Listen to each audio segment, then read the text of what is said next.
Hello everyone, I am Anuradha Priyadarshini and once again welcome to my channel Current Affairs with Anuradha. आज मैं आपके साथ प्रतियोगिता दर्पण मई 2021 विद डिटेल एक्सप्लेनेशन डिस्कस करूंगी। जो लोग मेरे चैनल पे नए हैं या फिर जिन लोगों ने नहीं देखा है, मैंने रिसेंटली आप लोगों के लिए मई 2021 के प्रतियोगिता दर्पण का मेमोरेबल पॉइंट्स अपलोड किया था।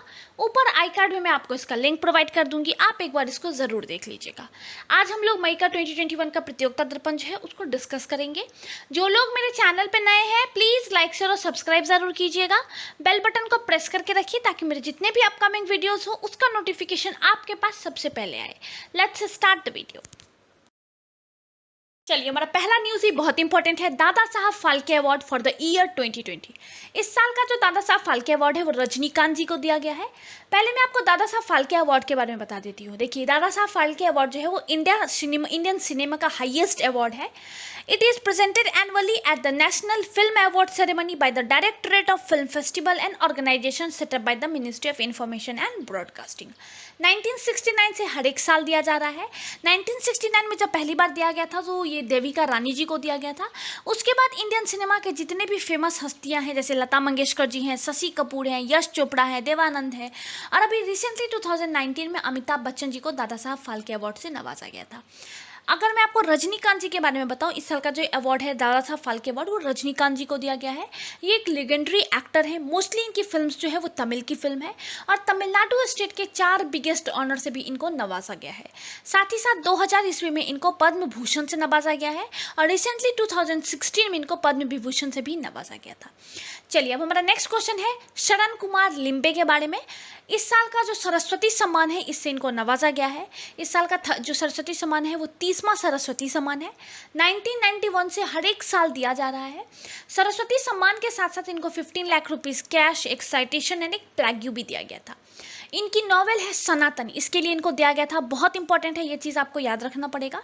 अगर मैं आपको इनकी नॉवेल सनातन के बारे में बताऊं तो Sanatan is an important social and historical document of the Dalit struggle, इसके लिए इनको दिया गया था। ये अवार्ड जो है वो हर एक साल के बिरला फाउंडेशन के द्वारा दिया जाता है। चलिए, मैं आपको सरस्वती सम्मान के बारे में बता देती हूँ कुछ चीज़ें। 1991 से हर एक साल दिया जा रहा है। Saraswati Samman is given every year to an outstanding literacy work written in any Indian language mentioned in schedule 8 to the Constitution of Indian Citizen published during the 10 years preceding the specified year। आप इस particular question से दो चीज़ें आप ज़रूर याद रखिएगा। ये सरस्वती सम्मान जो है वो शरण कुमार लिम्बे जी को दिया गया और उनकी बुक है सनातन, इसके लिए दिया गया था। साथ ही साथ आप ये भी याद रखिए कि एक मराठी नॉवेलिस्ट है, पोएट है, क्रिटिक है एंड शॉर्ट स्टोरी राइटर भी हैं। और ये जो इनकी जो बुक है वो है सनातन, बहुत इंपॉर्टेंट है। 2018 में ये जो बुक है मराठी लैंग्वेज में पब्लिश हुई थी। चलिए, हमारा नेक्स्ट क्वेश्चन भी बहुत इंपॉर्टेंट है मोहन कृष्णा बोहरा के बारे में। इस साल का इनको 30th बिहारी पुरस्कार ऑफ द ईयर 2020 से नवाजा गया है। इनकी एक हिंदी बुक है तस्लिमा संघर्ष और साहित्य, इसके लिए इनको ये अवार्ड दिया गया था और इनको इस अवार्ड के साथ साथ 2.5 लाख रुपीस कैश प्राइज दिया गया था, एक साइटेशन और एक प्लेग्यू भी साथ में दिया गया था। इससे रिलेटेड मैं आपको 2-3 चीज़ें और बता देती हूँ कि ये जो अवार्ड है बिहारी पुरस्कार ये के बिरला फाउंडेशन के द्वारा दिया जाता है। देखिए, हालांकि एक हिंदी पोएट थी बिहारी, उनके नाम पे ये बिहारी पुरस्कार का नाम रखा गया था और ये राजस्थानी राइटर द्वारा पिछले 10 ईयर में कोई भी हिंदी या फिर राजस्थानी लैंग्वेज में जो पब्लिश्ड बुक होती है उनको ये अवार्ड दिया जाता है। और अगर आप इनकी ये बुक देखेंगे तस्लीमा, तो 2016 में पब्लिश हुई थी। चलिए, हमारा नेक्स्ट क्वेश्चन भी बहुत इंपॉर्टेंट है शरद पगाड़े के बारे में। व्यास सम्मान 2020 से इनको नवाजा गया है। ये अवार्ड भी जो है वो के बिरला फाउंडेशन के द्वारा दिया जाता है और इनकी बुक का नाम बहुत इंपॉर्टेंट है पाटलिपुत्रा की सामग्री, 2010 में पब्लिश हुई थी ये बुक। इस अवार्ड के साथ साथ 4 लाख रुपए का कैश प्राइज दिया जाता है, एक साइटेशन और एक प्लेग्यू भी दिया जाता है। ये अवार्ड जो है ये के बिरला फाउंडेशन के द्वारा दिया जाता है। इसके साथ साथ मैं आपको 2 और चीज़ें बता देती हूँ। देखिए, ये तो 1991 से हर एक साल दिया जा रहा है ये व्यास सम्मान भी। ये outstanding work in Hindi literature के लिए दिया जाता है। और अगर मैं आपको शरद पगारे जी के बारे में बताऊँ तो इनको भारत भूषण सम्मान और मध्य प्रदेश साहित्य अकादमी जैसे सम्मान से भी नवाजा जा चुका है। चलिए, हमारा नेक्स्ट टॉपिक बहुत इंपॉर्टेंट है। इस पर्टिकुलर टॉपिक से आपको बहुत क्वेश्चंस देखने को मिल जाएंगे एग्जाम में। 67th नेशनल फिल्म अवार्ड, ये अवार्ड जो है वो ministry of information and broadcasting की जो के अंदर दिया जाता है। Director of film festival and organisation that come under ministry of information and broadcasting, इसके द्वारा ये अवार्ड हर एक साल दिया जाता है। इस साल भी दिया गया। इस साल अगर आप देखेंगे तो 461 फिल्म्स को इन फीचर फिल्म कैटेगरी में दिया गया और 220 फिल्म ऐसी हैं जिनको नॉन फीचर फिल्म कैटेगरीज में ये अवार्ड दिया गया। और इस बार की इस अवार्ड सेरेमनी का मोस्ट हाईलाइटेड पॉइंट था most film friendly state award जो है इस साल सिक्किम को दिया गया। चलिए अब हम लोग कुछ और इंपॉर्टेंट टॉपिक्स डिस्कस कर लेते हैं इस पर्टिकुलर से। अगर आप देखेंगे बेस्ट फीचर फिल्म तो मराकर अरबिका दालिने सिम्भम, ये एक मलयालम मूवी है, इस बार का बेस्ट फीचर फिल्म का अवार्ड जो है इसी को दिया गया। अगर आप देखेंगे Indira Gandhi award for best debate film of A director देखेंगे तो हेलेन को दिया गया था, ये भी एक मलयालम की डायरेक्टर है। चलिए अगर हम देखें बेस्ट एक्टर का अवार्ड तो मनोज बाजपेयी जी को दिया गया, भोसले एक मूवी है उनके लिए दिया गया था, और धनुष जो है उसको असुरन मूवी है इसके लिए बेस्ट एक्टर का अवार्ड दिया गया था। वहीं अगर आप बेस्ट एक्ट्रेस देखेंगे तो कंगना रनावत को दिया गया, मणिकर्णिका और उनका पंगा, ये जो दो मूवी है इसके लिए इनको बेस्ट एक्ट्रेस का अवार्ड दिया गया था। मैं आपको कुछ इसके हाईलाइट्स और बता देती हूँ। जैसे अगर आप देखेंगे Nargis Dutt award for best feature film on national integration, तो ये देखेंगे ताजमहल एक मराठी फिल्म है उसको दिया गया था। वहीं अगर आप देखेंगे award for best popular providing wholesome entertainment देखेंगे तो महारसी एक मराठी मूवी है इसको दिया गया था। बहुत इंपॉर्टेंट है, इससे बहुत सारे क्वेश्चंस पूछे जाते हैं तो आप एक बार इसको डिटेल में भी देख लीजिए। चलिए हमारा नेक्स्ट पॉइंट भी बहुत इंपॉर्टेंट है, साहित्य अकेडमी अवार्ड 2020। ये अवार्ड जो है वो आपको नेशनल एकेडमी ऑफ लेटर्स का जो एनुअल फेस्टिवल होता है, फेस्टिवल ऑफ लेटर्स, उसकी ओपनिंग सेरेमनी में अनाउंस किया गया था 20 इंडियन लैंग्वेजेस के लिए। और कहा गया था कि नेपाली, मलयालम, उड़िया, राजस्थानी जैसे कुछ ऐसे लैंग्वेजेस हैं जिनके विनर्स के नाम बाद में अनाउंस किए जाएंगे। मैं आपको इस लिस्ट के कुछ मेजर हाईलाइट्स बता देती हूँ।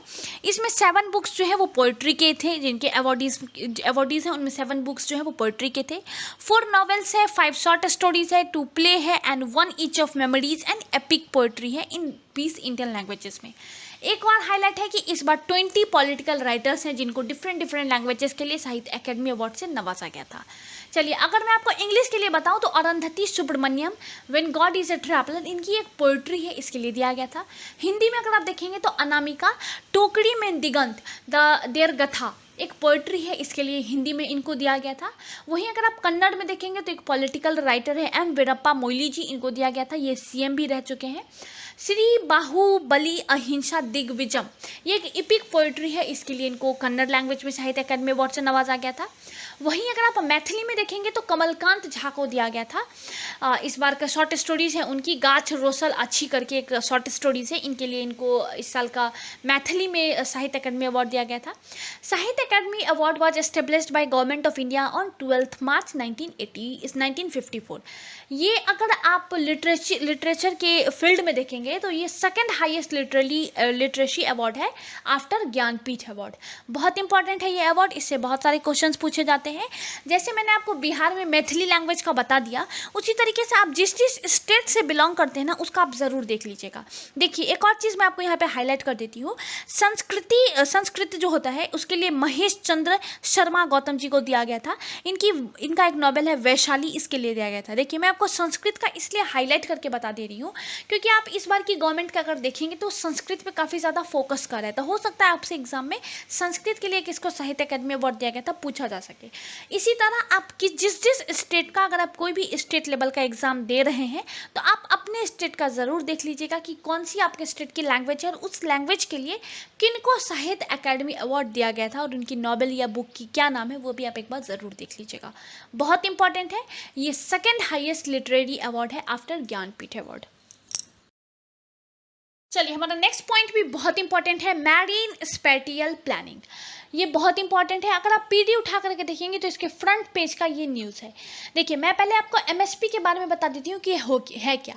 ये एक इफेक्टिव पब्लिक प्रोसेस है of analysing and allocating the spatial and temporal distribution of public activities in marine areas. अगर आप ओशियन का इंपॉर्टेंस देखेंगे तो हमारा जो अर्थ है उसका 70% जो पार्ट है वो आपको ओशियन ही है। अगर आप देखेंगे तो डायरेक्टली या फिर इनडायरेक्टली अगर मैं आपको बताऊं तो 3 बिलियन पीपल्स जो हैं वो मैरीन और कोस्टल एक्टिविटीज़ पर डिपेंडेंट है फॉर देयर लाइवलीहुड्स। 90% जो वर्ल्ड का ट्रेड है वो आपको ओशियंस पर डिपेंडेंट है। अगर आप ओशियन से अगर आप इनकम देखेंगे तो आपको ऑलमोस्ट $13 ट्रिलियन यूएसडी का इनकम ओशियन से हो रहा है। तो ओशियन का क्या इंपॉर्टेंस है ये आपको पता है। ओशियन के नीचे भी रिसोर्सेज हैं, उन रिसोर्सेज का एक प्रॉपर यूटिलाइजेशन होना चाहिए, मिसयूज नहीं होना चाहिए। इसके लिए मैरीन स्पेटियल प्लानिंग रिसेंटली जो है वो डिफरेंट गवर्नमेंट के द्वारा ये इनिशिएटिव लिया गया है। देखिए अगर आप देखेंगे इस टाइम पे क्यों न्यूज़ में है, तो रिसेंटली इंडिया और नॉर्वे जो है ये दोनों मैरीन स्पेटियल प्लानिंग के लिए टुगेदर वर्क करेंगे। देखिए अगर मैं आपको इसका इंपॉर्टेंस बता दूं, देखिए 2023 तक का जो टारगेट है सस्टेनेबल डेवलपमेंट का, इसके लिए मैरीन स्पेटियल प्लानिंग बहुत इंपॉर्टेंट है। MSP is an effective framework to sustainably manage the oceans and coast.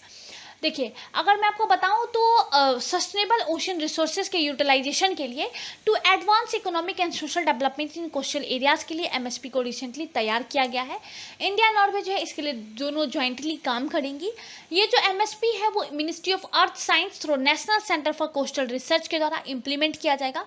हालांकि ये एमओयू जो है इंडिया और नॉर्वे इंटीग्रेटेड ओशन इनिशिएटिव का 2019 में ही साइन हो गया था, लेकिन अब इसको ऑन पेपर अब इसको जो है ग्राउंड लेवल पे इसको इम्प्लीमेंट किया जाएगा। अगर आप इंडिया में देखेंगे तो 2 पायलट साइट्स चूज किए गए हैं इस प्रोजेक्ट के लिए, लक्षद्वीप एंड पुडुचेरी। ये 2 पायलट साइट्स यहाँ पे चूज किए गए हैं ताकि जो ओशन का रिसोर्सेज है, ओशन का जो रिसोर्स है उसका प्रॉपर यूटिलाइजेशन हो सके। बहुत इंपॉर्टेंट है ये पॉइंट। अगर आप देखेंगे ये दोनों कंट्रीज जो है ये एक प्लान कर रहा है to ensure that human activities at sea take place in an efficient, safe, sustainable manner in areas such as energy, transportation, fisheries, aquaculture, tourism across multiple sectors. इसके लिए दोनों जो कंट्रीज हैं वो साथ मिलकर के अब काम कर रही है। देखिए इस एमएसपी के आने से क्या हो जाएगा, ये एक सस्टेनेबल ब्लू इकोनॉमी बनाएगा that harness the potential of our oceans to improve the life of all. बहुत इंपॉर्टेंट है ये मैरीन स्पेटियल प्लानिंग इंडिया और नॉर्वे दोनों के पॉइंट ऑफ व्यू से। चलिए हमारा नेक्स्ट पॉइंट भी बहुत इंपॉर्टेंट है। Which country recently signed procurement of defence material and equipment with India to procure the India's BrahMos supersonic cruise missile. देखिए ये रिसेंटली इंडिया और फिलीपींस ने जो है ये अभी रिसेंटली एक पैक्ट साइन किया था, जिसके तहत क्या है कि जितने भी डिफेंस इक्विपमेंट हैं उनके यहाँ पे सेल हो सकती है। इन दोनों कंट्रीज जो है अपने डिफेंस जो इनके इक्विपमेंट हैं उनको आपस में गवर्नमेंट टू गवर्नमेंट सेल कर सकती है। गवर्नमेंट टू गवर्नमेंट इसके लिए पॉलिसीज़ वगैरह बना सकती है। तो इस पैक्ट के तहत ऐसा कहा जा रहा था कि इंडो रशियन जो ब्रह्मोस सुपरसोनिक क्रूज मिसाइल है पॉसिबल है कि इसको भी सेल किया जाए इसके तहत। अगर मैं आपको ब्रह्मोस सुपरसोनिक क्रूज मिसाइल के बारे में कुछ बताऊँ तो ये it is produced by an Indo Russian joint venture firm BrahMos aerospace and it can be launched from submarine, ship and aircraft और from land platform. It is a JV between defence DRDO and Russian NPOs के बीच में एक joint venture sign हुआ था जिसके तहत इसको बनाया गया है। अगर मैं आपको इसकी कुछ खासियत बता देती हूँ, ब्रह्मोस सुपरसोनिक मिसाइल जो है ये वर्ल्ड का ऐसा पहला मिसाइल है जो कि साउंड का जो स्पीड होता है उसके 3 गुने स्पीड से ये जो है आपको फ्लाई कर सकता है। अगर आप इसका देखेंगे तो ये बहुत ज़्यादा एडवांस्ड है। इसको आप सबमरीन से भी लॉन्च कर सकते हैं, एयरक्राफ्ट से भी लॉन्च करते हैं और लैंडफॉर्म से भी आप इसको लॉन्च कर सकते हैं। ये जो वर्जन है इसको ऐसा कहा जा रहा है कि इसकी जो नॉर्मल रेंज है वो 290 किलोमीटर्स, इसका जो ब्रह्मोस का अगर आप नॉर्मल रेंज देखेंगे तो वो आपको 290 किलोमीटर्स का है। अभी रिसेंटली एक न्यूज़ आया था जिसके तहत अक्टूबर 2020 में इसका जो नेवल वर्जन है ब्रह्मोस सुपरसोनिक मिसाइल का वो टेस्ट किया गया था अरेबियन सी में। तो ऐसा कहा जा रहा है कि इस पैक्ट के तहत ब्रह्मोस सुपरसोनिक जो क्रूज मिसाइल है इसको भी सेल किया जा सके। इसके बहुत सारे हाईलाइट्स है, बहुत इंपॉर्टेंट है इंडिया के पॉइंट ऑफ व्यू से ब्रह्मोस। अगर आपने 26 जनवरी का परेड देखा होगा तो वहाँ पे भी आपने ब्रह्मोस सुपरसोनिक क्रूज मिसाइल को देखा होगा, परेड में ये भी शामिल हुआ था। चलिए हमारा नेक्स्ट क्वेश्चन भी बहुत इंपॉर्टेंट है। Who recently launch the CSIR floriculture mission of India. पहले मैं आपको फ्लोरिकल्चर बता देती हूँ ये है क्या, या फिर इसको फ्लोरिकल्चर या फिर ये कह सकते हैं फ्लावर फार्मिंग भी इसको कहा जाता है। ये एक तरीके का डिफेंस है, हॉर्टिकल्चर का डिसिप्लिन है हॉर्टिकल्चर का, concern with the cultivation of flowering and ornamental plants for garden and for floristry. अगर आप 2018 तक इंडियन फ्लोरिकल्चर का अगर आप मार्केट देखेंगे तो 15,700 करोड़ रुपए का ही था, लेकिन इसका टारगेट रखा गया है कि 2024 तक ये जो मार्केट है इसको ट्रिपल किया जाए, मतलब ऑलमोस्ट 47,000 करोड़ रुपीस तक का जो है ये इसका मार्केट जो है फ्लोरिकल्चर का उसको किया जाए। इसके लिए बहुत सारे इनिशिएटिव्स लिए जा रहे हैं। देखिए यहाँ पे जो CSSI जो आपको फ्लोरिकल्चर मिशन लॉन्च किया गया है न्यू दिल्ली से, पहले मैं आपको फुल फॉर्म बता देती हूँ। CSIR तो आपको पता है, council of scientific and industrial research. इन्होंने रिसेंटली एक फ्लोरिकल्चर मिशन जो है इसको लॉन्च किया गया है। इंडिया के 21 स्टेट एंड यूटीज़ में इसको लॉन्च किया गया है। अगर मैं आपको इसकी इम्प्लीमेंटिंग, इस मिशन का इम्प्लीमेंटिंग एजेंसीज बताऊं तो आपको ICAR है, khadi and village industries commission है, agriculture and food products export development authorities है, ट्राइफेड भी है जो आपको tribal cooperative marketing development federation of India है, ये भी है आपको। साथ ही साथ fragrance and flavour development centre जो है कन्नौज उत्तर प्रदेश का, वो भी है। और डिफरेंट यूनिवर्सिटीज़ भी है। इसकी इम्प्लीमेंटिंग एजेंसीज काफ़ी सारी हैं। अगर मैं आपको इसके कुछ फीचर्स बताऊं तो देखिए इसके तहत क्या किया जाएगा कि फ्लोरिकल्चर का जो मार्केट है उसको तो एक्सपेंड किया ही जाएगा, साथ ही साथ इसमें बहुत सारे जो स्टार्टअप्स हैं वो भी स्टार्ट किए जाएंगे, बहुत लोगों को इसके तहत रोजगार वगैरह प्रोवाइड किया जाएगा। दूसरा, इस मिशन का एक बहुत बड़ा टारगेट है कि जितने भी कॉमर्शियल फ्लोरल क्रॉप्स हैं और जितने भी सीजनल जो क्रॉप्स वगैरह हैं फ्लोरल क्रॉप्स हैं उनको ग्रो किया जाए और उनको एक बिग मार्केट प्रोवाइड किया जाए ताकि उसको वहाँ पे बेचा जा सके, ताकि ये जो फ्लोरिकल्चर का जो मार्केट है ना उसको काफ़ी ज़्यादा एक्सपेंड किया जाए। साथ ही साथ अगर मैं आपको बताऊँ तो यहाँ पे जो है वो हनी बी बियरिंग आपने सुना होगा, इसके लिए भी आपको फ्लावर्स वगैरह को ग्रो किए जाएंगे। इस मिशन को भी इससे डायरेक्टली लिंक किया जा रहा है। इस मिशन के तहत क्या है कि जो मैरीगोल्ड है, रोज़ है, लिथियम है, ऐसे ऐसे कुछ फ्लावर्स जो हैं जो बहुत इंपॉर्टेंट है, कमर्शियल फ्लावर्स अगर आप इनको कह सकते हैं, उनका प्रोडक्शन, उनको जो ग्रोइंग है उनकी कैपेसिटी काफ़ी ज़्यादा इंक्रीज़ की जाए, इसका मार्केट काफ़ी ज़्यादा एक्सपेंड किया जाए। इस फ्लोरिकल्चर मिशन का यही टारगेट है। हमारा नेक्स्ट पॉइंट भी बहुत इंपॉर्टेंट है। Who inaugurated the second edition of maritime India summit 2021 that was held virtually in March 2021। पहले मैं आपको मैरीटाइम इंडिया समिट के बारे में बता देती हूँ। ये एक फ्लैगशिप इनिशिएटिव है ministry of port and shipping and waterways का, गवर्नमेंट ऑफ इंडिया के द्वारा रिसेंटली इसको ऑर्गेनाइज किया गया था। ये एक 3 डे का समिट और एग्जीबिशंस था। इसको डिफरेंट स्टेक होल्डर्स जो मैरीन सेक्टर से रिलेटेड हैं, CEOs जो हैं Indian and global maritime companies के, इंडस्ट्री एक्सपर्ट, बैंकर्स, इंश्योरेंस वाले, बहुत सारे लोगों ने इसमें पार्टिसिपेट किया था। और इस समिट को हमारे जो PM है नरेंद्र मोदी जी, इनके द्वारा वर्चुअली इसको इनॉग्रेट किया गया था। चलिए अब मैं आपको इसके कुछ मेजर हाइलाइट्स बता देती हूँ। इस समिट में इंडिया की तरफ से बार बार ये चीज़ कहा जा रहा था कि जो ईरान का जो चाबहार पोर्ट है उसको international north south transport corridor में इंक्लूड कर दिया जाए, इसको उसमें जोड़ दिया जाए। अगर मैं आपको international north south transport corridor के बारे में बताऊं तो एक 7200 किलोमीटर का मल्टी मोड रूट स्पैनिंग है। इसमें 13 कंट्रीज ने, इसमें स्पैनिंग 13 कंट्रीज है और कहा जा रहा है कि उज्बेकिस्तान और अफगानिस्तान को भी इस कॉरिडोर का पार्ट बना दिया जाए। देखिए आपको याद होगा कि लास्ट ईयर जो चाबहार रेलवे प्रोजेक्ट था उसमें से इंडिया को निकाल दिया गया था और रीज़न दिया गया था कि इंडिया इसके लिए इनिशिएटिव नहीं ले रही, इंडिया फास्ट काम नहीं कर रही, इस वजह से इंडिया को इससे निकाला गया है। देखिए चाबहार पोर्ट इंडिया के पॉइंट ऑफ व्यू से बहुत इंपॉर्टेंट है। इस चाबहार पोर्ट के आ जाने से इंडिया जो है वो अफगानिस्तान के साथ साथ सेंट्रल एशिया जो है वहाँ पे ये अपने एक्सपोर्ट इंपोर्ट कर सकती है। इसके लिए इंडिया के पॉइंट ऑफ व्यू से ये काफ़ी सेंट्रल एशियन स्टेट्स के लिए में एक्सपोर्ट इंपोर्ट कर सकती है, तो इसके लिए इंडिया के पॉइंट ऑफ व्यू से चाबहार पोर्ट बहुत इंपॉर्टेंट है।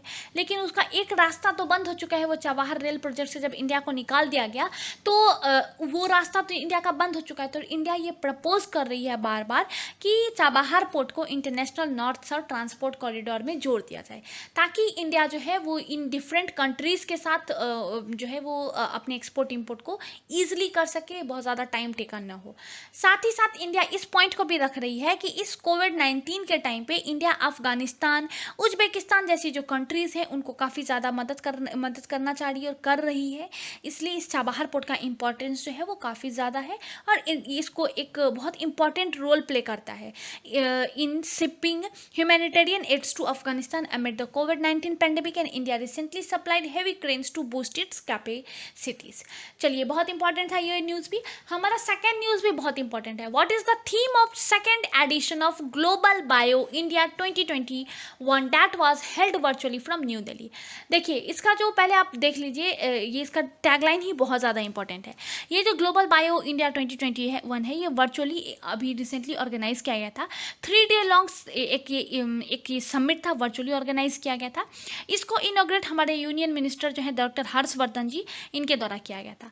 इसका थीम बहुत इंपॉर्टेंट है, ट्रांसफॉर्मिंग लाइफ्स। और अगर आप टैगलाइन देखेंगे तो वो भी बहुत इंपॉर्टेंट है, bio science to bio economy, बहुत इंपॉर्टेंट इसका टैगलाइन है।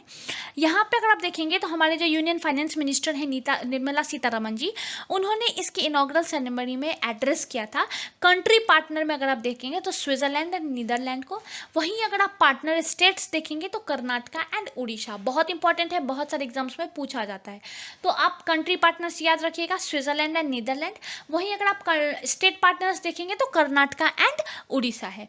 ये जो ग्लोबल बायो इंडिया 2020 इनिशिएटिव जो है, ये को ऑर्गेनाइज किया गया था by the department of biotechnology, ministry of science and technology, government of India, along with the biotech industry research assistance council in partnership with confederation of Indian industry association of biotechnology lead enterprises and invest India.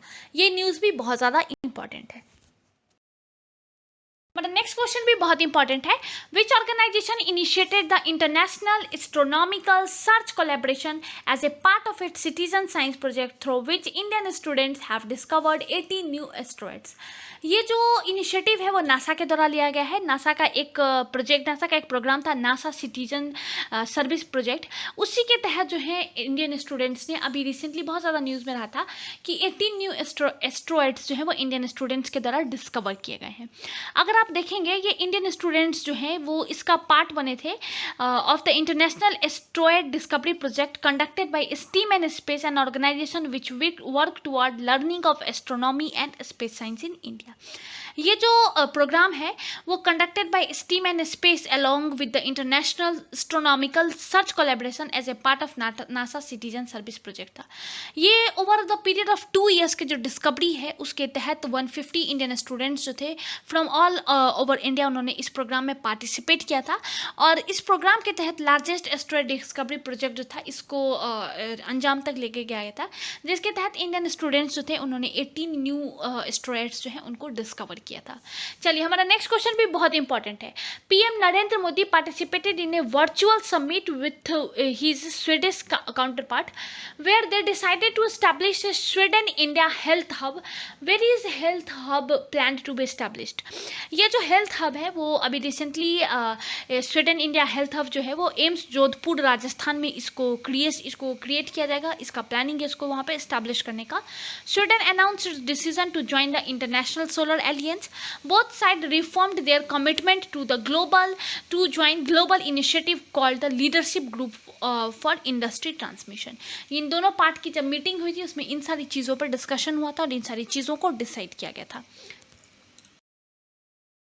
चलिए, हमारा next question भी बहुत important है।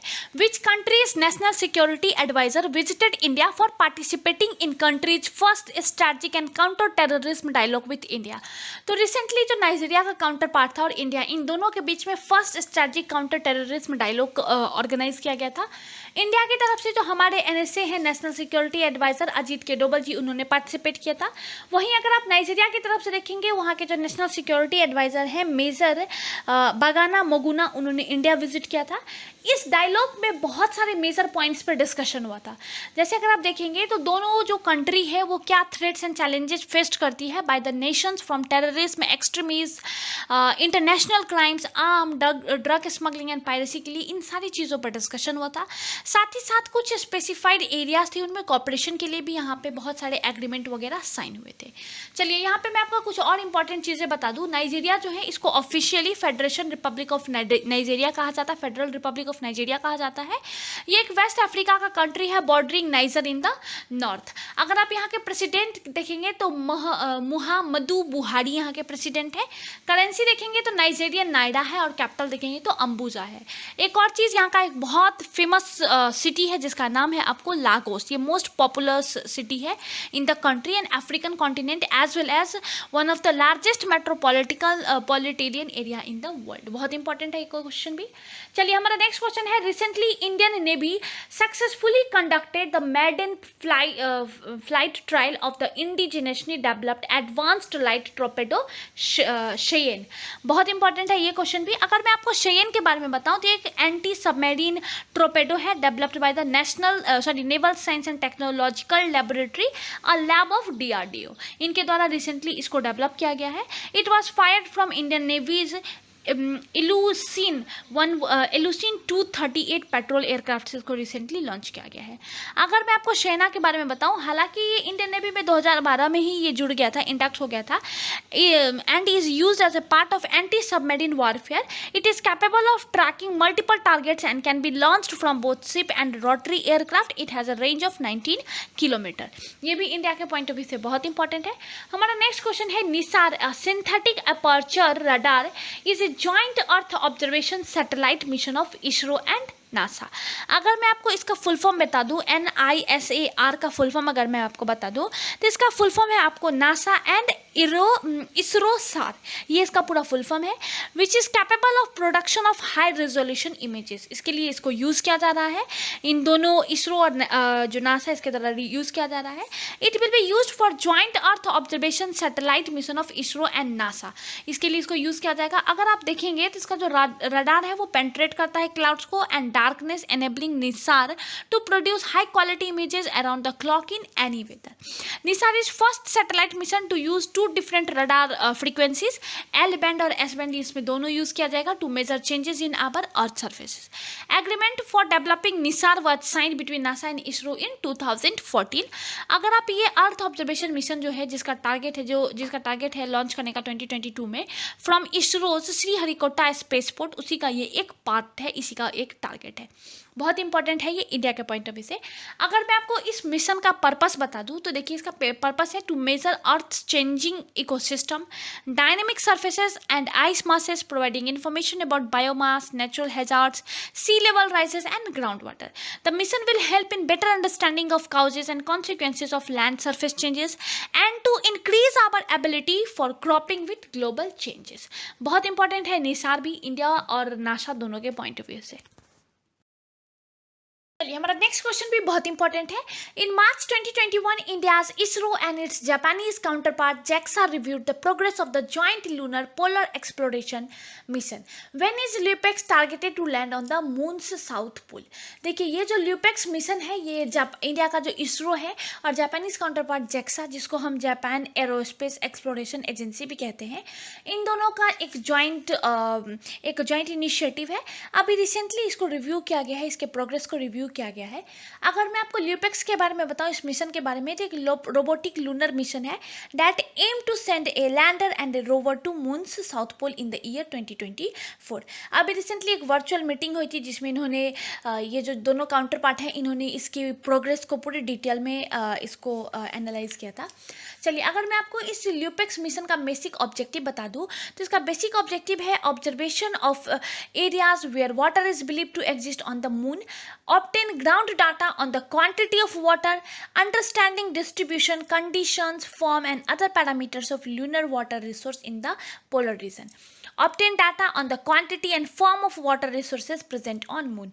अगर मैं आपको lean and thin language में बताऊं तो इस ल्यूनर मिशन का ल्यूपेक्स जो मिशन है इसका बेसिक टारगेट यही है कि मून के सरफेस पे कितना वाटर अवेलेबल है, किस फॉर्म में अवेलेबल है और कहाँ अवेलेबल है, इन सारी चीज़ों का डाटा जो है इन दो रिसर्च सेंटर्स को भेजना। चलिए हमारा नेक्स्ट क्वेश्चन है, who is the present president of inter parliamentary union. तो इंटर पार्लियामेंट्री यूनियन का अगर आप प्रेसिडेंट देखेंगे तो डुआर्टे पाचेको है। अभी रिसेंटली इन्हें इंडिया विजिट किया था और हमारे जो लोकसभा स्पीकर है ओम बिरला जी, उनके साथ इनकी बातचीत हुई थी। चलिए, अगर मैं आपको आईपीयू के बारे में बता दूं तो 1889 में इसको फॉर्म किया गया था। IPU is one of the oldest and largest international parliamentary bodies consisting of more than 179 members. IPU espouse the cause of promotion democracy across the world and take up the issues of international importance such as sustainable development goals, climate change and gender equalities etc. चलिए, हमारा next question है दस्त league 2। ये India और Uzbekistan का एक military exercise है।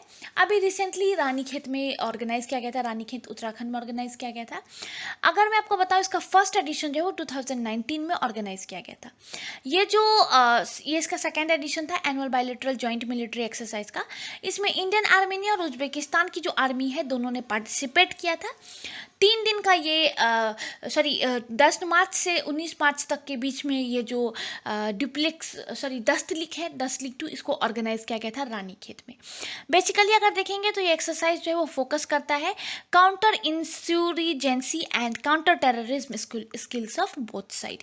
अगर आपको मैं ऑब्जेक्टिव बता दूं, इस तरीके का जो इंडिया और उज्बेकिस्तान के बीच में जो एक्सरसाइज हुआ है, इसका अगर आप बेसिक ऑब्जेक्टिव देखेंगे तो इसका बेसिक ऑब्जेक्टिव है to share expertise and skill in counter terrorist operation in mountains, rural, urban scenarios under the United Nations mandate to boost the military and the diplomatic ties between the two countries. और इसका last अगर आप objective देखेंगे तो वो है focus on people centric intelligence based surgical operation utilising technological advancement to minimise collateral damages. Basic objective है इसके का बीच का। पहला इसका अगर आप देखेंगे तो जो 2019 में हुआ था वो आपको उज्बेकिस्तान में ऑर्गेनाइज किया गया था, और इस बार का जो ये है वो रानीखेत उत्तराखंड में ऑर्गेनाइज किया गया था। हमारा नेक्स्ट क्वेश्चन है, in which country the first of its kind India energy office was inaugurated that aims at expanding bilateral investment in the energy sector. देखिए, ये इस आईओ के आने से दोनों कंट्रीज के एनर्जी सेक्टर में जो है वो इन्वेस्टमेंट में एक्सपेंड होगा, इन्वेस्टमेंट काफ़ी ज़्यादा होगा, और ये आईओ जो है वो रशिया के मॉस्को में बनाया जा रहा है। अगर मैं आपको इसकी कुछ छोटी सी डिटेल्स बता दूं तो इसके बाद क्या होगा कि इंडिया की जो टॉप 5 एमिनेंट ऑयल कंपनीज है like ONGC Videsh, Indian oil, GAIL India oil India limited, engineers India limited will use this as an common platform to expand cross investment in the energy sector. देखिए, India जो है वो world का 3rd largest oil consumer है। अगर मैं आपको India और रशिया का रिलेशन बताऊं तो इन दोनों के रिलेशंस काफ़ी अच्छे हैं। इवन जितने भी हमारे डिफेंस इक्विपमेंट होते हैं वो मोस्ट ऑफ हम लोग रशिया से इंपोर्ट करते हैं, तो हमारे रिलेशंस उनके साथ काफ़ी ज़्यादा अच्छे हैं, और इस आईओ के आ जाने से और भी ज़्यादा अच्छा हो जाएगा। ये आईओ जो होता है will promote mutual investment in the energy sector between India and Russian companies. Russia, one of the world's largest energy producer, has potential to act as an alternative to India's over dependence on West Asia. अगर बताऊं तो इस IO के आने से coincide with the participation of oil companies in Russian Arctic exploration project, Vostok project. तो इसके आने से इन दोनों कंट्रीज के बीच में जो रिलेशन है वो काफ़ी ज़्यादा अच्छे होंगे ही होंगे। साथ ही साथ क्या होगा कि अभी हम वेस्ट एशिया पे जो हमारे ऑयल इंपोर्ट्स हैं उसके लिए काफ़ी ज़्यादा डिपेंडेंट है, लेकिन ये हमारे लिए एक बहुत अच्छा अल्टरनेटिव हो जाएगा रशिया, क्योंकि रशिया जो है वो बहुत ज़्यादा ऑयल, वर्ल्ड का लार्जेस्ट एनर्जी प्रोड्यूसर है।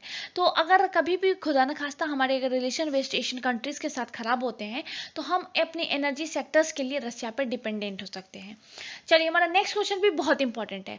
Which organisation signed an agreement with the Bhutanese Kholongchhu hydro energy limited for financing of 600 megawatt hydro electric project in Bhutan. देखिए, ये जो प्रोजेक्ट है ये लास्ट ईयर बहुत ज़्यादा चर्चा में रहा था, क्योंकि जो भूटानीज काउंटर पार्ट है वो इंडिया आए थे और इस पर डिस्कशन काफ़ी ज़्यादा हुआ था।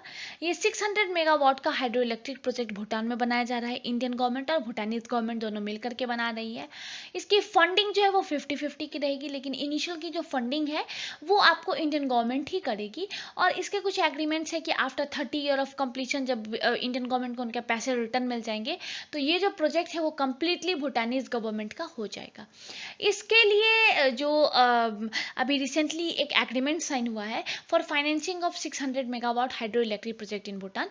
तो rural electrification corporation limited and power finance corporation, ये दोनों जो है मिल करके ये एग्रीमेंट साइन हुआ है भूटानीज कोलंगू हाइड्रो एनर्जी लिमिटेड के साथ। ये जो प्रोजेक्ट है वो 2025 के सेकेंड हाफ में कंप्लीट हो जाएगा और यूज करने के लिए हो जाएगा। चलिए हमारा नेक्स्ट क्वेश्चन है, which country participated with India in a virtual summit that resulted in India IT firms Wipro and tech Mahindra collaborating with the country for developing 6G technology. तो देखिए इंडिया और जो फिनलैंड है उनकी एक वर्चुअल समिट हुई थी जिसमें हमारे जो IT फर्म्स हैं वो 6G टेक्नोलॉजी को डेवलपमेंट करने के लिए एक MOU साइन हुआ था इन दोनों कंट्रीज के बीच में। चलिए हमारा नेक्स्ट क्वेश्चन है, which countries navy participated with Indian navy in a passage exercise PASSEX at the Persian gulf region as a part of operation Sankalp. पहले मैं आपको पैसेक्स के बारे में बता देती हूँ। ये जो एक्सरसाइज है वो इंडियन नेवी के द्वारा हमारे जितने भी फ्रेंडली नेवी फॉरेन कंट्रीज हैं उनकी नेवीज के साथ कंडक्ट किया जाता है। जब या तो इंडियन नेवी उस पर्टिकुलर कंट्री को विजिट कर रही हो तो उस टाइम पे कंडक्ट होगा, या फिर अगर जो भी हमारे जो फ्रेंडली फॉरेन नेवीज हैं अगर वो इंडिया विजिट कर रहे हैं तो उस टाइम पे ये जो पैसिक एक्सरसाइज है वो कंडक्ट किया जाता है। अभी रिसेंटली ऑपरेशन संकल्प ऑर्गेनाइज किया गया था। ये जो है इंडियन नेवी और बहरीन की जो नेवी है इनके बीच में ये एक्सरसाइज कंडक्ट किया गया था रिसेंटली पर्शियन गल्फ रीजन में। ये जो ऑपरेशन संकल्प है इसमें इंडियन साइड से INS तलवार ने पार्टिसिपेट किया था। वहीं अगर आप रशियन के पार्ट से देखेंगे तो अल मुर्राहक करके एक उनकी कॉर्वेटो है उसने पार्टिसिपेट किया था। देखिए इस तरीके के एक्सरसाइज का बेसिक एम होता है to enhance interoperability, strength maritime corporation and reassure safety of diploma. ये इसका बेसिक एम होता है। अगर मैं आपको बताऊं पैसिक्स का तो ये हाईलाइट करता है the partnership between the two countries to meet emerging maritime challenges. The exercise was carried out by India in pursuance of its commitment toward ensuring the safety of Indian flagged merchant vessels in the gulf region. चलिए हमारा next question भी बहुत important है। India recently commissioned an ocean surveillance nuclear missile tracking vessel to become the 5th country in the world to have such a tracking vessel। पहले मैं आपको इस trekking vessel का नाम बता देती हूँ। उसका नाम है INS ध्रुव। अभी रिसेंटली मार्च 2021 में ये जो INS ध्रुव है वो इंडियन नेवी को दिया गया है और इसी के साथ इंडिया जो है वो 5th कंट्री बन गई है जिसके पास इस तरीके का न्यूक्लियर मिसाइल ट्रैकिंग वेसल है। Ocean surveillance and nuclear missile tracking vessel है। इससे पहले अगर आप देखेंगे तो USA, France, Russia, China in 4 countries ऐसी हैं जिनके पास ये ट्रैकिंग वेसल है। It is constructed at Hindustan shipyard limited Visakhapatnam under the make in India initiative eight A cost of INR 725 crore rupees. It is one of the largest warship to be built at an Indian yard. It was originally commissioned into the Indian Navy in a secret manner in October 2020. चलिए हमारा next question भी इसी से related है कि INS ध्रुव को किसने develop किया है। ये जो INS ध्रुव है developed by the joint crew of national technical research organisation, the defence research and development organisation and the Indian navy. It will also be operated by NTRO, DRDO and the Indian navy. अगर मैं आपको basic purpose बता दूं इस trekking जो vessel है इसको बनाने का तो वो है to monitor missile launch at long distance, to monitor the telemetry data of strategic missile launch by India during trial, detecting the launch of missile by adversary counterpart. It will monitor the Indian Ocean bit.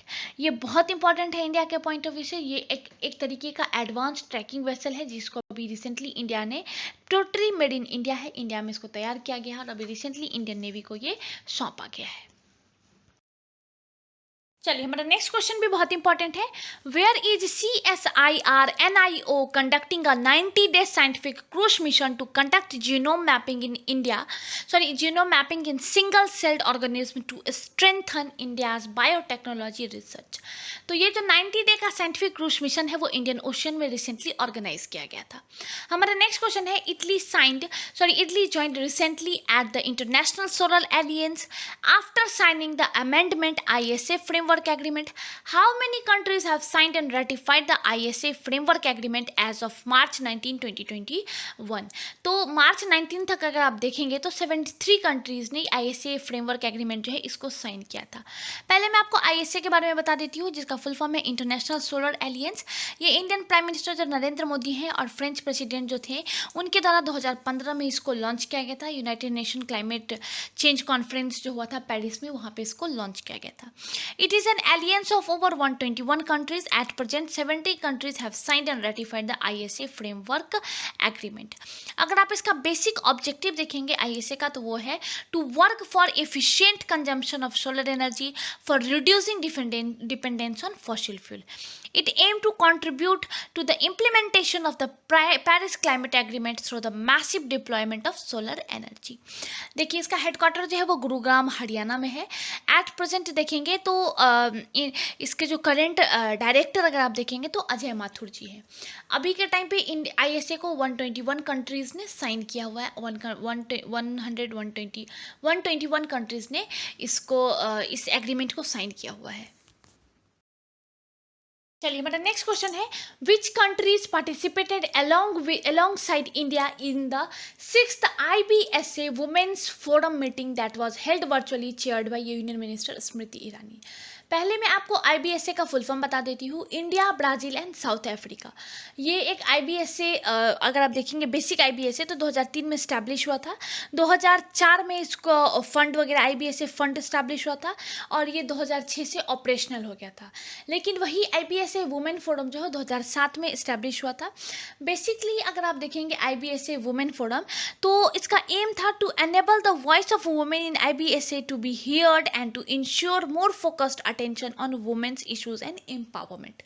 इस साल भी ये meeting conduct की गई है recently, अभी 16 मार्च 2021 को virtually organise किया गया था, जिसमें इंडिया की तरफ से जो हमारी मिनिस्टर है श्रीमती स्मृति ईरानी, उन्होंने इसमें पार्टिसिपेट किया था। अगर आप यहाँ पे हाइलाइट्स देखेंगे तो इस मीटिंग का यही हाईलाइट था, India, Brazil and south Africa share their best practice and reiterate their commitment towards enhancing mutual cooperation in bridging gender gaps. The forum discussed the vital issue that contributes to the transformation of a woman's life by highlighting initiative, policies and best practice for a gender inclusive economy for transformation and elimination of discrimination based on gender.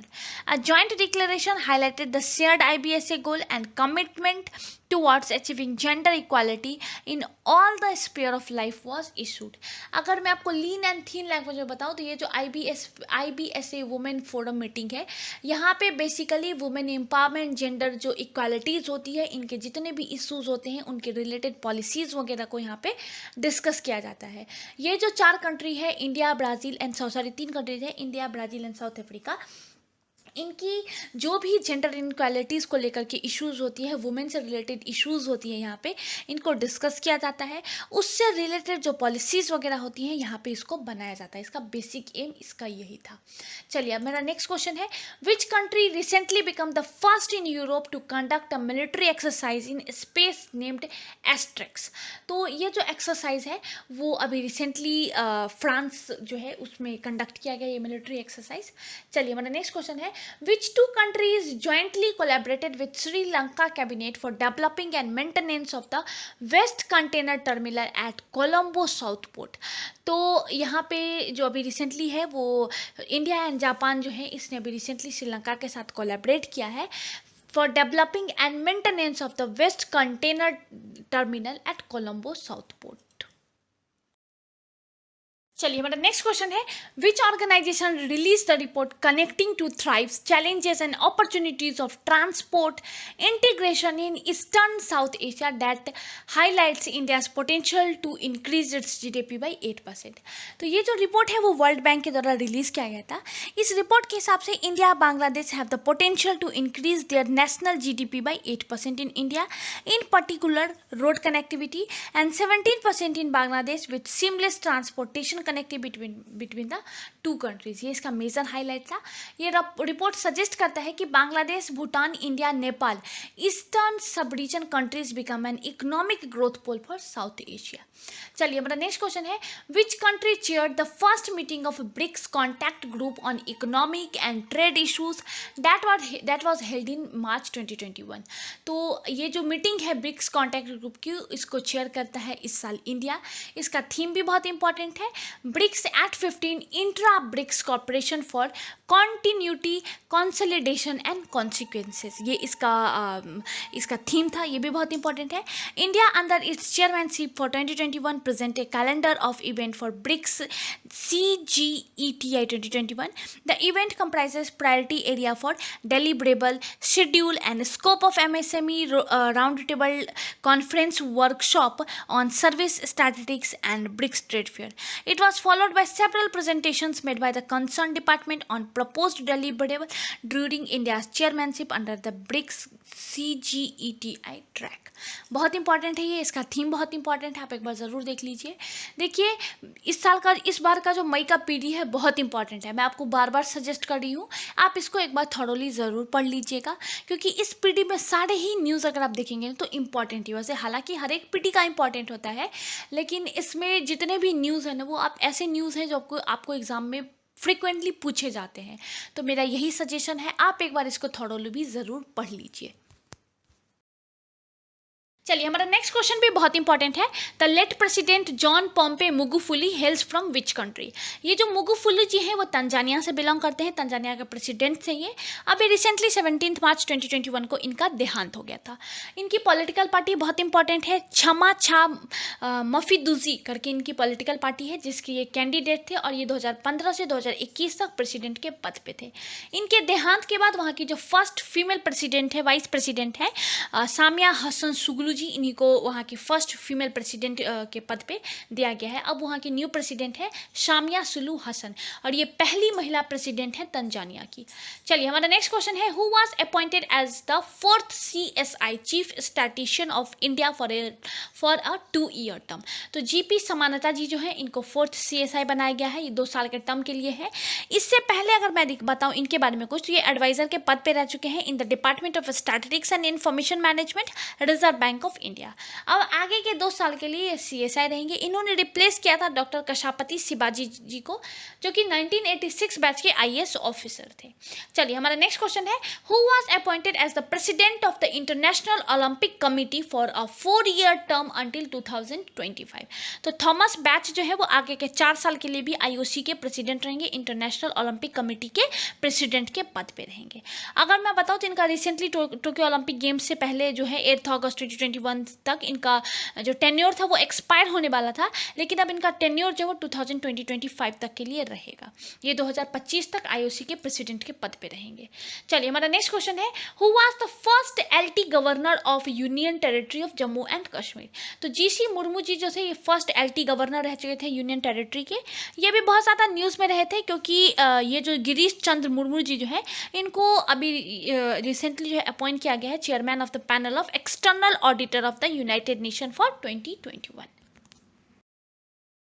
ये हमारा next question भी बहुत important है, who has become the first Indian chairperson of the advisory committee of UNHRC। पहले मैं आपका UNHRC के बारे में कुछ बता देती हूँ। इसका फुल फॉर्म है United nation human right council. अभी इसके पहले इंडियन जो कि इसके चेयरमैन के पद पे रहेंगे, chairman of the advisory committee के पद पे रहेंगे, ये हैं अजय मल्होत्रा जी। बहुत न्यूज़ में रहे थे ये। अगर मैं इनकी एडवाइजरी कमेटी के बारे में बताऊँ, UNHRC की एडवाइजरी कमेटी के बारे में बताऊँ, तो इसमें 18 इंडिपेंडेंट एक्सपर्ट रहेंगे, as a think tank to the United Nations Human Right Council। ये जो अजय मल्होत्रा जी है वो 1977 बैच के IFS ऑफिसर है और इन्होंने as a ambassador, deputy permanent representative to the United Nations भी इन्होंने काम किया हुआ है। चलिए हमारा नेक्स्ट क्वेश्चन है, who was appointed as the chairman of Asia Pacific Rural and Agriculture Credit Association. तो GR चिंताला जी जो है ये अभी recently Asia Pacific Rural and Agriculture Credit Association की चेयरमैन चूज़ की गई हैं। अगर मैं आपको इनके बारे में बताऊं, देखिए पहले मैं आपको इसके बारे में बता देती हूँ, Asia Pacific rural agriculture Credit association का। तो इनकी हिस्ट्री में पहली बार हुआ है, 1999 में इसको क्रिएट किया गया था, इसको बनाया गया था APRACA को। इसके बाद पहली बार ऐसा हुआ है कि किसी भी इंडियन को चेयरमैन का पद यहाँ पे दिया गया है। अब इसकी चेयरमैन रहेंगी GR चिंतालाला जी। आगे के 2 सालों के लिए ये यहाँ की चेयरमैन के पद पे रहेंगी। चलिए हमारा नेक्स्ट क्वेश्चन है, who recently got appointed as the Assistant Secretary General and Head of the New York Office of the United Nations Environment Program। तो लीगिया नूरहा जो है वो एक लीडिंग इंडियन इकोनॉमिस्ट है, लीगिया नूरहा। अब ये assistant secretary general and head of the New York office of the United Nation Environment Programme के head के पद पे रहेंगी। अगर मैं आपको नूरहा के बारे में बताऊं तो इन्होंने रिप्लेस किया था सत्य त्रिपाठी जी जो है इंडियन इकोनॉमिस्ट थे, इनको इन्होंने रिप्लेस किया था। चलिए हमारा नेक्स्ट क्वेश्चन भी बहुत इंपॉर्टेंट है, who recently become the principal director general of Press Information Bureau. अगर मैं आपका प्रेस इंफॉर्मेशन ब्यूरो के बारे में बताऊं तो 1919 में के जून में इसको स्टैब्लिश किया गया था, जिसका हेडक्वार्टर न्यू दिल्ली में है। अभी रिसेंटली इसके प्रिंसिपल डायरेक्टर बने हैं जयदीप भटनागर जी, जिन्होंने रिप्लेस किया था कुलदीप सिंह धाटवालिया को। हमारा नेक्स्ट क्वेश्चन है, who was appointed as the director and chief executive of Indian Council for Research on International Economic Relation. तो दीपक मिश्रा जी जो है वो अभी रिसेंटली इसके डायरेक्टर एंड चीफ एग्जीक्यूटिव बने हैं। बहुत इंपॉर्टेंट है ये क्वेश्चन भी। अगर मैं दीपक मिश्रा जी को बताऊं तो इन्होंने रिप्लेस किया था रजत खदुड़िया जी को रिप्लेस किया था। दीपक मिश्रा जी जो है वो उड़ीसा के रहने वाले हैं और ये वर्ल्ड बैंक में भी कंट्री के हाईएस्ट इकोनॉमिस्ट के पद पे इन्होंने सर्व कर चुके हैं। चलिए हमारा नेक्स्ट क्वेश्चन है, who has been appointed new director general of CRPF। तो कुलदीप सिंह जो है इनको अभी रिसेंटली न्यू डायरेक्टर जनरल बनाया गया है CRPF का।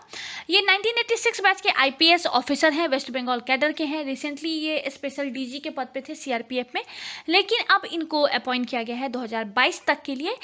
इनको जो है वो डायरेक्टर जनरल के पद पे अपॉइंट किया गया है। हमारा नेक्स्ट क्वेश्चन बहुत इंपॉर्टेंट है, who was appointed as director general of national security guard in March 2021।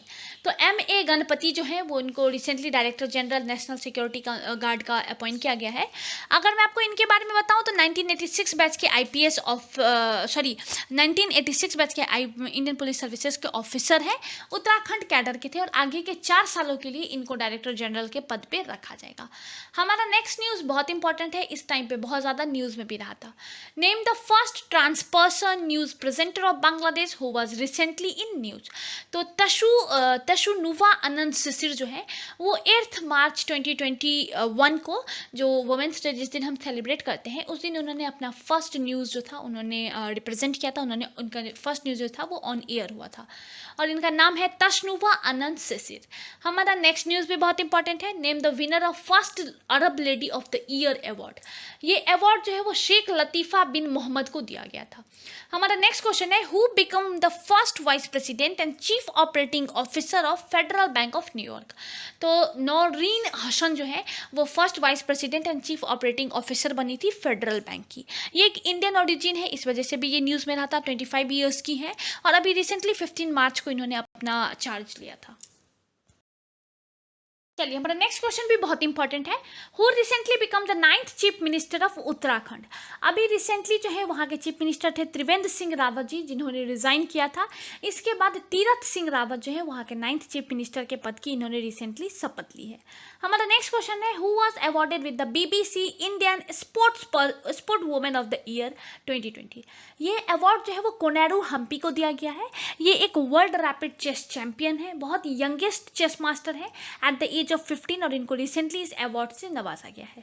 हमारा नेक्स्ट क्वेश्चन है, who is ICC men player of the month for February. तो अगर आप देखेंगे तो मेन की कैटेगरी में ये अवार्ड जो है इंडियन स्पिनर रविचंद्र अश्विन को दिया गया है।